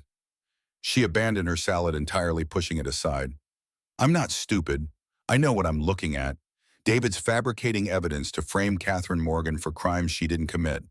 And I'm complicit because I haven't said anything. Why haven't you? Because I need this job. Because David Sterling is vindictive, and I've seen what happens to people who cross him. Because, Monica's voice cracked, because I'm a coward who'd rather keep her head down than do the right thing. Garrett recognized the self-recrimination in her tone, the guilt of choosing survival over principles. He'd made similar calculations after Grace died, prioritizing Lily's stability over countless small injustices that didn't directly threaten them. You're not a coward. You're someone making impossible choices in a system designed to punish honesty. Garrett pulled a business card from his wallet, writing Catherine's personal number on the back. If you change your mind about staying silent, call this number. The person who answers will protect you better than David Sterling ever could. Monica stared at the card like it might explode. Is this Catherine Morgan's number? It's someone who can help. That's all you need to know. Garrett stood collecting his equipment. Thanks for the conversation, Monica. I hope you find a way to sleep at night that doesn't require compromising who you are. He left before she could respond, uncertain whether the seed he'd planted would grow or wither. But Catherine had been right. People told sympathetic strangers things they'd never admit officially. Now they just needed Monica to find her courage. Catherine spent Monday morning in her penthouse converting the dining room into a war room. Victoria Blackwood had delivered 3 boxes of documents from Catherine's office before the IT lockout took effect, and Jake Morrison had contributed his investigative files documenting David's communications with Meridian Technologies. Spread across the table, the evidence painted a damning picture, but it was incomplete. Catherine could prove David had leaked confidential information. She could demonstrate his fabricated financial documents were fraudulent. What she couldn't prove was Thomas Morgan's direct involvement without sources that would reveal her father's identity. That revelation needed to be strategic, controlled, devastating. Her phone rang with an unfamiliar number. Catherine answered cautiously. This is Catherine Morgan. Ms. Morgan, my name is Monica Torres. I'm David Sterling's assistant. I believe Garrett Hayes suggested I call you. Catherine's expression sharpened. He did. What can I do for you, Monica? I have information about the documents David submitted to the board. Evidence of fabrication. But I need guarantees before I share anything. Monica's voice trembled slightly. fear warring with determination. I need to know you'll protect me from retaliation, that I won't lose my job or get blacklisted in the industry. Come to my penthouse this afternoon. Bring whatever documentation you are comfortable sharing. I'll have my lawyer present. We'll work out an arrangement that keeps you safe while allowing you to tell the truth. Catherine provided her address, sensing Monica's hesitation. I won't force you to do anything you're not ready for. But if you have evidence that clears my name, I promise you will be protected. Monica arrived at 3 p.m. carrying a tablet and the haunted expression of someone about to cross a line they couldn't uncross. Catherine's lawyer, Richard Chen, joined them, his presence lending official weight to the proceedings. They settled in Catherine's living room, Monica perched on the edge of the sofa like she might bolt at any moment. Everything you say here is protected by attorney-client privilege. Richard opened his leather portfolio, pen poised. Ms. Morgan has authorized me to extend her legal protections to you as a potential witness. That means anything David Sterling does to retaliate becomes grounds for a harassment lawsuit. Monica nodded, her hands shaking as she unlocked her tablet. I've worked for David 4 years. I know his systems, his habits, his standard procedures. The documents he submitted to the board last Friday and don't follow any of those patterns. She pulled up side-by-side comparisons, legitimate Apex financial reports versus the fabricated evidence David had presented. The differences were subtle but unmistakable to someone familiar with internal processes. These transaction codes are wrong. We use a 7-digit alphanumeric system. These are 8 digits. The date formatting is off. We use MMDDYYY, but these show DDMMYYY like European systems. The bank routing numbers don't match any accounts Apex actually uses. Richard made rapid notes. How did you access the documents David submitted to the board? He had me prepare presentation materials. I saw the files before he locked them. Monica's voice grew stronger as she detailed the discrepancies. I made copies because something felt wrong. When I compared them to our actual financial systems later, the forgery became obvious. Can you testify to this under oath? Monica's newfound confidence wavered. If I testify, David will destroy me. He has connections throughout Silicon Valley. One word from him and I'll never work in tech again.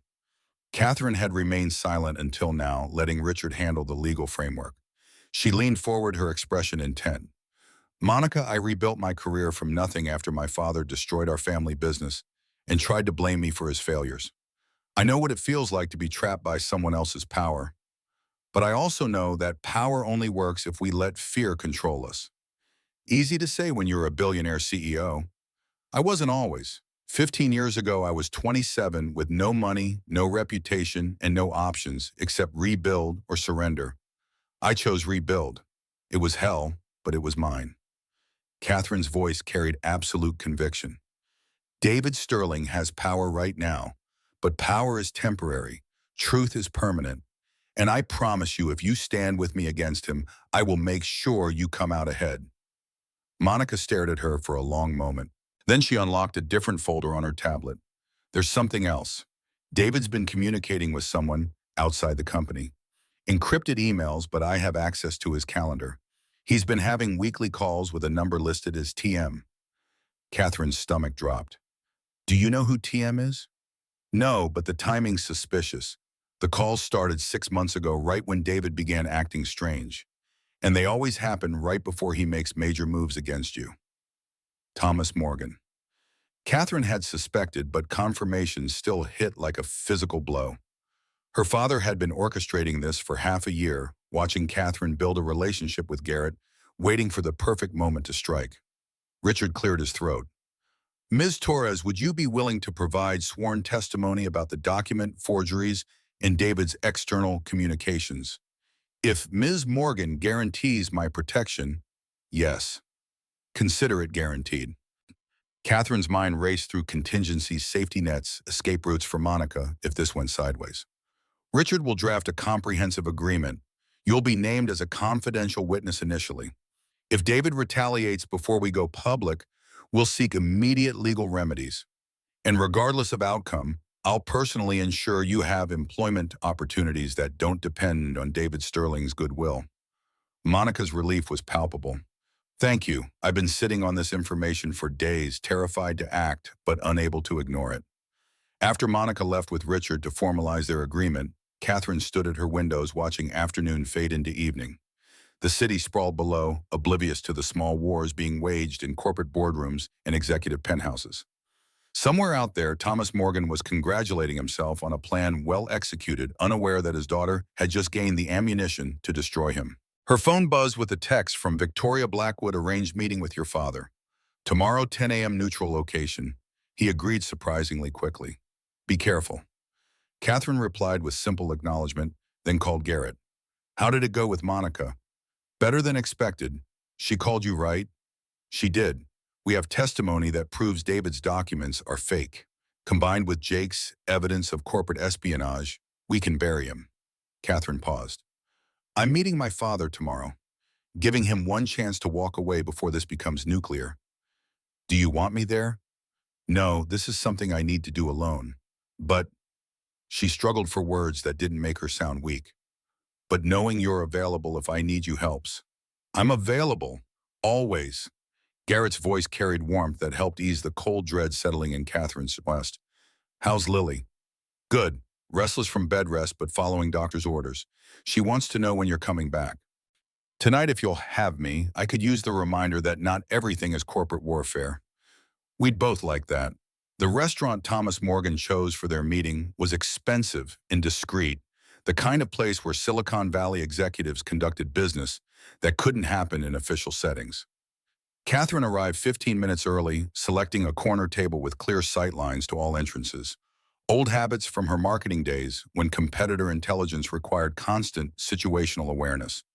Thomas walked in precisely at 10, his silver hair and tailored suit projecting confidence Catherine recognized as performance. At 68, her father had maintained the physical presence that once commanded boardrooms, though age had softened his edges slightly. He spotted Catherine immediately, his expression cycling through surprise and calculation before settling on neutral cordiality. Catherine, you look well. Thomas? She didn't stand, didn't offer affection or warmth. Thank you for meeting. He settled across from her, ordering coffee from the attentive server before addressing his daughter. Victoria Blackwood was cryptic about the purpose of this meeting. I assume it relates to the unfortunate situation at Apex. There's nothing unfortunate about it. You orchestrated a deliberate attack using David Sterling as your proxy. Catherine kept her voice level professional. I'm here to offer you an exit strategy before I destroy you publicly. Thomas's laugh sounded genuine. Direct as always, that trait served you better than it served me. You taught me directness was weakness. Turns out you were wrong about that, like you were wrong about most things. I taught you that success requires sacrifice. You sacrificed our relationship for your ambition. Now you're upset that I've moved on to other opportunities. Catherine had anticipated this deflection the way Thomas would reframe his betrayal as justified response to her abandonment. You bankrupted our family business through gambling addiction, blamed me for your failures, and disappeared from my life. I didn't sacrifice our relationship. You forfeited it. I made mistakes. I own them.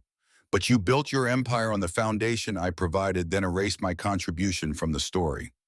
Thomas's voice carried practiced grievance, the tone of someone who'd refined this narrative over 15 years. Apex Technologies exists because Morgan and Associates taught you the industry. Yet you changed your name, denied our connection, pretended you materialized from nothing. I changed my name because Morgan was poison in Silicon Valley after you destroyed our reputation. I built Apex from actual nothings, the garage, and $5,000 I scraped together from freelance work. You contributed exactly zero to my success except serving as an example of what not to become. The server returned with coffee, the interruption giving both of them a moment to recalibrate. Thomas added cream with meticulous precision, the small ritual buying time. Why am I here, Catherine? If you want to destroy me, you hardly need my permission. I'm offering you a choice. Walk away from the Meridian deal, resign from their board, cut ties with David Sterling. Do that, and I keep your involvement quiet. You get to preserve whatever reputation you've rebuilt over the past 15 years. And if I refuse, then I release evidence proving you coordinated corporate espionage against your own daughter. The press will have a spectacular time with that story. Thomas Morgan, disgraced venture capitalist who destroyed his family business, returns to destroy his daughter's company out of petty revenge. Catherine sipped her coffee, the bitter taste matching her mood. Your career will be finished, not just damaged, obliterated. No one in this industry will touch you. Thomas studied her with something approaching respect. You've become formidable. I'm almost proud. I don't want your pride. I want your answer. You're bluffing. If you had real evidence connecting me to David's actions, you would have used it already instead of arranging this melodramatic confrontation. Catherine pulled her phone from her purse, queuing up the file Jake Morrison had compiled. David Sterling's phone records show daily calls to your personal cell number for 6 months. Email metadata traces communications between your Meridian account and his personal email. Bank statements show a $50,000 transfer from your offshore account to his. Monica Torres, David's assistant, will testify that his fabricated evidence began appearing right after his calls with you intensified. She slid the phone across the table. Thomas scrolled through the documentation, his expression darkening as he absorbed the implications. This proves I communicated with David. It doesn't prove conspiracy. It proves enough to trigger investigations. SEC will want to examine the Meridian connection. IRS will scrutinize those offshore transfers. And even if legal charges don't stick, the reputational damage will be catastrophic. Catherine reclaimed her phone. I'm giving you 72 hours to resign from Meridian and issue a statement citing health concerns or personal reasons. Do that, and this evidence stays private. Refuse, and I go public with everything. You're threatening your own father. You stopped being my father when you blame me for your gambling debts. Now you're just another opponent who underestimated me. The words came out colder than Catherine intended, but she didn't soften them. 72 hours, Thomas. Choose wisely. She stood to leave, but Thomas's voice stopped her. What happened to you, Catherine? When did you become so ruthless? The question landed with unexpected weight. Catherine turned back, studying the man who'd shaped her early understanding of success and failure, love and abandonment. You happened to me. You taught me that showing weakness gets you destroyed, that trust is liability, that the only person you can rely on is yourself. I learned those lessons well. Too well, maybe. And the photographer, Garrett Hayes, does he know what you're capable of? He knows exactly what I'm capable of. The difference is he sees my capacity for ruthlessness as strength used to protect people I care about, not weakness disguised as control. Catherine shouldered her purse. 72 hours. I won't offer again. She left Thomas sitting alone with his coffee and the wreckage of whatever relationship they might have salvaged if he'd made different choices 15 years ago. The drive back to her penthouse passed in a blur of traffic and turbulent thoughts. Catherine had expected to feel triumphant after confronting her father. Instead, she felt hollow, like she'd won a battle but lost something essential in the process. Garrett was waiting in her living room when she arrived, having used the key she'd given him the previous night. Lily sat curled on the sofa, sketching in her notebook, while Garrett reviewed the website updates Catherine had designed for his photography business. How did it go? Garrett's concern showed plainly the careful way he watched Catherine remove her coat and collapse into the nearest chair. I gave him an ultimatum. 3 days to resign from Meridian, or I release everything. Catherine's voice sounded exhausted even to her own ears. He asked what happened to me when I became so ruthless. What did you tell him? The truth, that he made me this way. She accepted the water Garrett handed her, drinking deeply. Is that awful, blaming my father for who I've become? Garrett settled beside her, close but not crowding. I think we're all shaped by the people who hurt us. The question is whether we let that damage define us or whether we use it to build something better. Very philosophical for a Monday. Lily and I were discussing it earlier. She asked if her heart condition made her weak or strong. I told her it's neither. It's just circumstances she didn't choose, but gets to decide how to handle. Garrett glanced at his daughter, who'd looked up from her sketching with interest. Same applies to fathers who disappoint us. Lily put down her notebook, moving to kneel beside Catherine's chair. My mom used to say that forgiveness isn't about letting bad people off the hook. It's about not letting them control your happiness anymore. Her young voice carried unexpected wisdom. Maybe you can't forgive your dad yet, but maybe you don't have to let him ruin your good stuff either. Catherine blinked against sudden moisture in her eyes. When did you get so smart? I read a lot. Hospital waiting rooms are boring. Lily grinned. Plus Dad and Ms. Cat keep having deep conversations around me like I'm not listening. I've learned things. The moment of lightness dissolved when Catherine's phone rang with Victoria Blackwood's number. Catherine answered on speaker, too drained for privacy concerns. Victoria, David's calling an emergency press conference for tomorrow morning. He's going fully public with the allegations against you. Victoria spoke quickly, urgently. TechCrunch, Wall Street Journal, Bloomberg, he's invited major outlets. This is going to be massive. Catherine's exhaustion evaporated, replaced by cold clarity. Then we counter with our own press conference. Same day, 2 hours after his. Give him enough rope to hang himself, then present the evidence that proves he's lying. Catherine, are you sure once this goes public, there's no walking it back? I'm sure. Coordinate with Richard Chen on the legal framework. Get Monica Torres somewhere safe in case David panics and tries to silence her. And contact every journalist David invited, make sure they know there's another side to this story.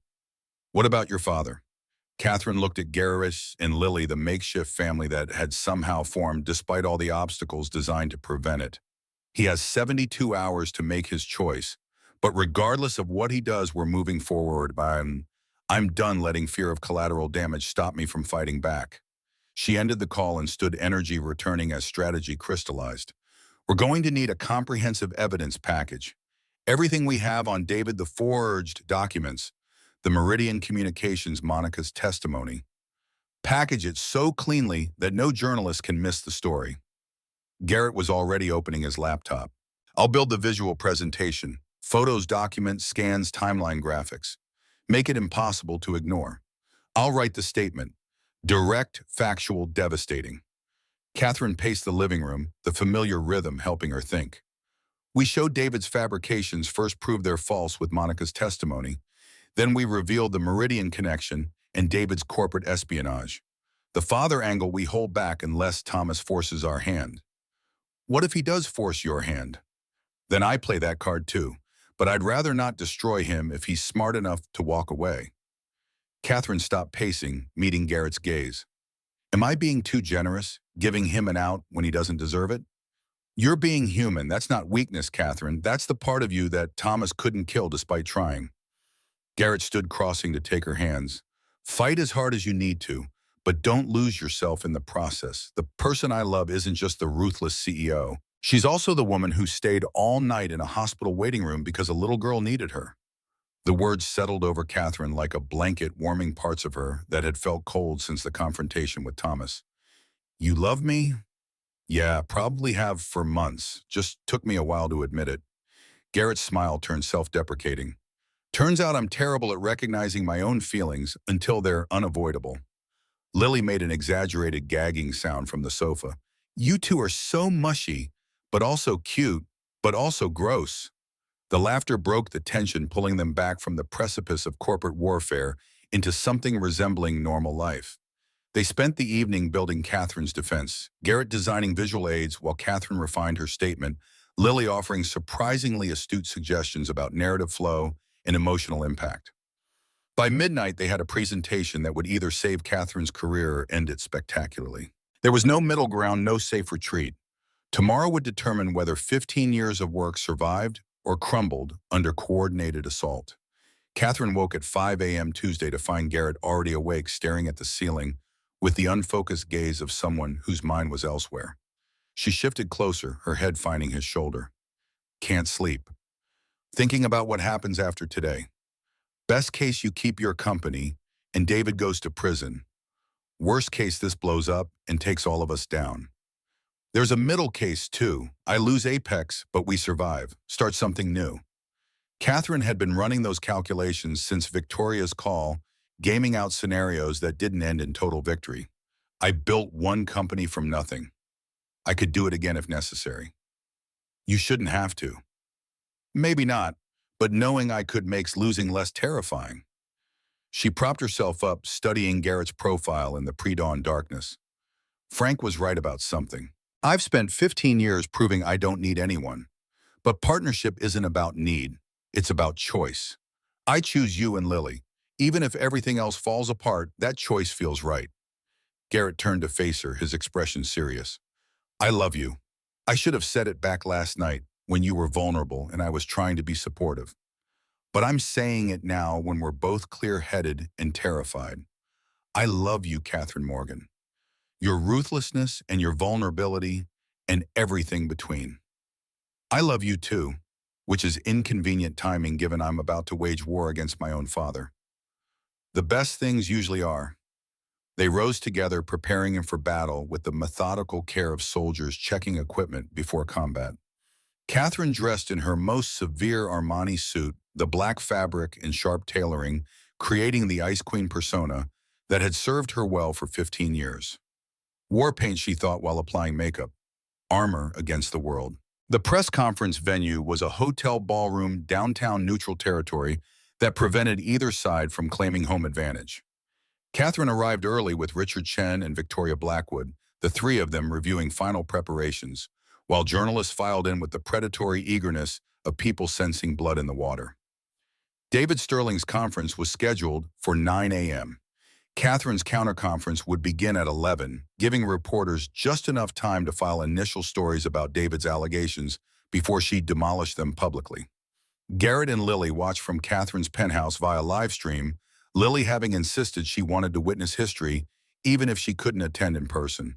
Frank Callahan had joined them, the older man's presence, offering steady support that Garrett clearly needed. At 9 a.m. precisely, David Sterling took the podium, flanked by lawyers Catherine didn't recognize. His statement was polished, rehearsed, devastating.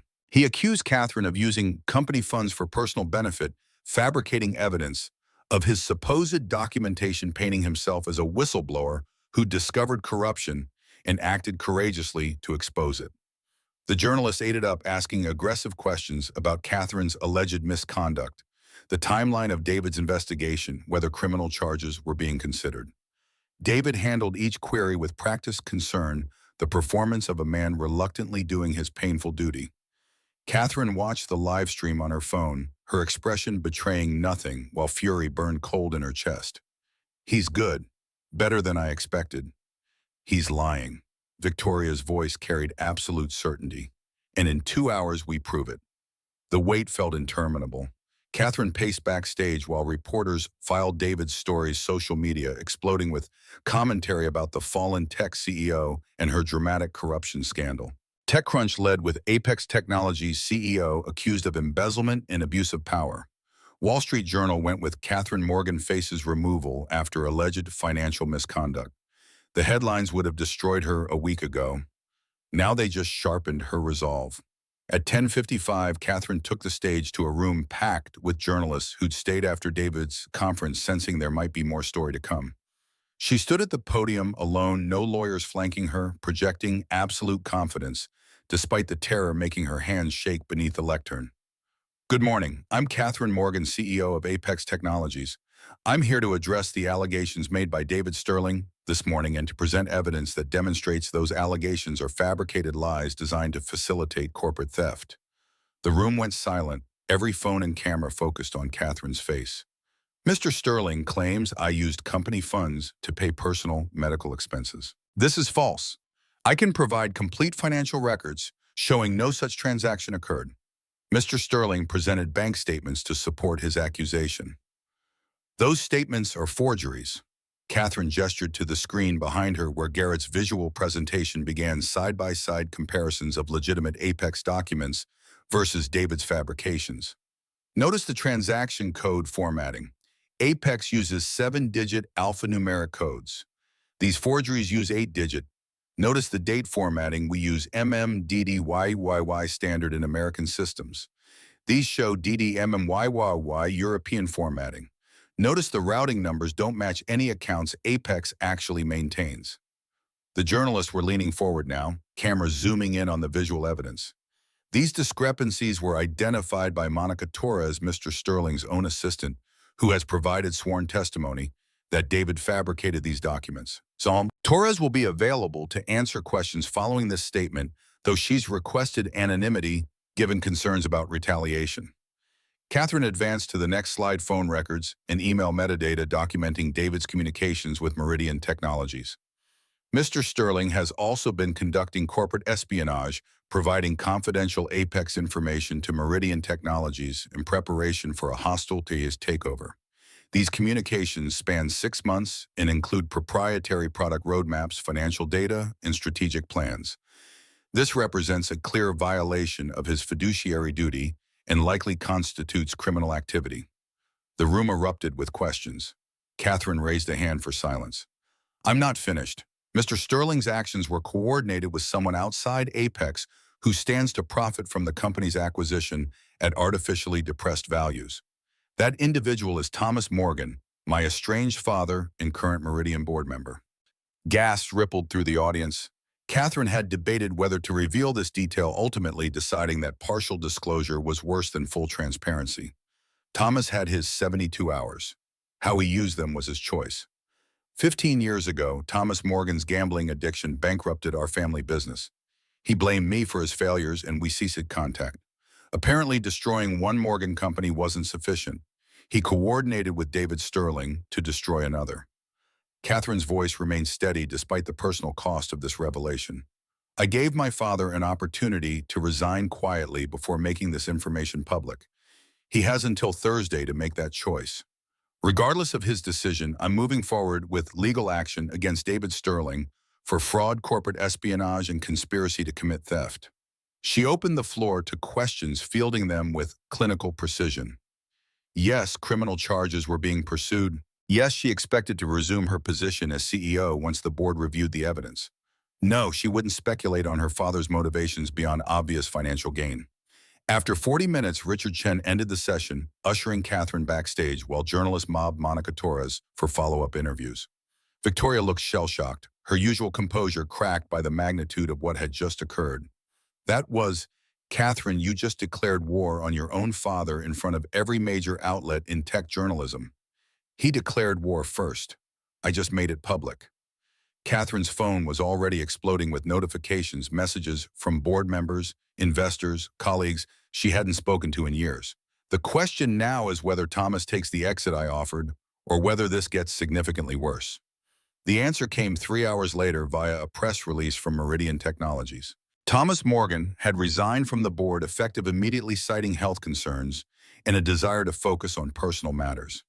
The statement made no mention of Catherine, David Sterling, or Apex Technologies. Her father had chosen survival over vindication. Catherine should have felt triumphant. Instead, she felt empty, like she'd won a battle but lost something irretrievable in the process.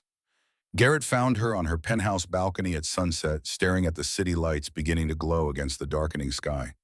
He didn't speak, just stood beside her, offering silent presence while Catherine processed the day's victories and costs. He chose himself over me. Again. The words came out flat, emotionless. I knew he would, but part of me hoped that he'd fight for you this time, that he'd value your relationship more than his reputation. Stupid, right? After 15 years of nothing, expecting him to suddenly become the father I needed. Garrett turned her to face him, his hands gentle on her shoulders. It's not stupid to want your parent to love you. It's human. The fact that Thomas can't meet that need says everything about him and nothing about you. Catherine let herself lean into Garrett's embrace, the armor finally cracking enough to allow grief through. I destroyed him anyway. Even though he walked away, the press knows everything now. His career is finished. You gave him a choice. He made it. The consequences are his to own. Garrett's voice rumbled against her ear. You protected yourself in Apex. That's not wrong, Catherine. That's survival. They stood together as full darkness fell the city below, indifferent to the small dramas playing out in its towers and homes. Tomorrow would bring new challenges, board meetings to navigate, legal proceedings to initiate, a company to rebuild from the damage David's accusations had inflicted. But tonight, Catherine had Garrett's steady presence, Lily's faith that adults could make difficult choices and still be good people, and the knowledge that she'd fought for something that mattered. Not just Apex, not just her reputation, but the possibility of a life that included more than work and isolation. 6 weeks passed in a blur of legal proceedings, board meetings, and gradual restoration of Catherine's authority. David Sterling was arrested on charges of corporate espionage and fraud. The evidence Monica Torres provided proved insurmountable, and David's lawyer quickly negotiated a plea agreement to avoid trial. Thomas Morgan disappeared from public view, his resignation from Meridian marking the effective end of his career in Silicon Valley. Catherine received no contact from her father, no apology or explanation. The silence felt fitting. Thomas had taught her that some relationships couldn't be salvaged, only survived. Lily's treatment progressed better than anyone dared hope. The experimental gene therapy showed promising early results, her heart function improving measurably by week 4. Dr. Wells remained cautiously optimistic, warning that full recovery would take months and outcomes weren't guaranteed. But watching Lily play in the park without immediate exhaustion, seeing color return to her cheeks, hearing her laugh without the underlying wheeze, those small victories accumulated into hope. Catherine's relationship with Garrett evolved from crisis management to something resembling normalcy. They found rhythms that worked: dinners at the studio, where Lily could participate, weekends at Catherine's penthouse, where space allowed larger projects, quiet mornings before the chaos of their respective days began.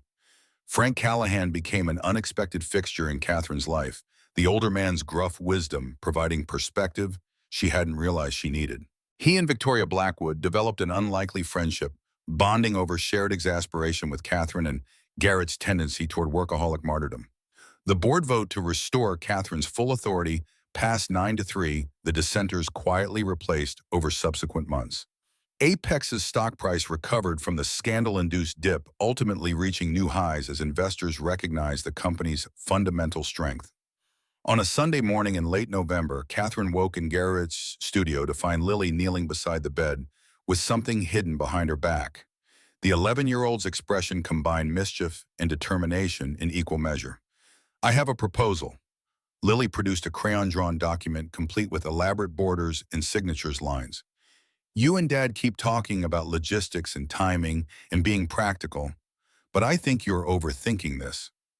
Catherine sat up, accepting the paper. The header read, "Official Family Formation Agreement," in Lily's careful print. Below a list of terms: weekly family dinners, shared holidays. Ms. Cat helps with engineering projects. Dad takes better pictures of Ms. Cat smiling. Everyone promises to talk about problems instead of keeping secrets. This is very thorough. Catherine's throat felt tight reading the simple requests, each one revealing what Lily valued most. "I researched partnership agreements. Businesses have them. Families should too." Lily produced a pen with ceremonial flourish. "If you both sign, we become official. No wedding required immediately, just commitment to being a family." Garrett appeared in the doorway, clearly aware of Lily's plan, but letting her execute it independently. "You don't have to decide now." "Yes, I do." Catherine found the pen in her hand, her signature flowing across the line before conscious thought intervened. "Because Lily's right. We've been overthinking this, waiting for perfect timing that will never come.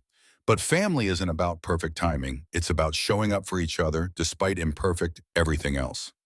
Garrett signed below Catherine's signature, and Lily added her own with a flourish that made the whole document official in the way that mattered most.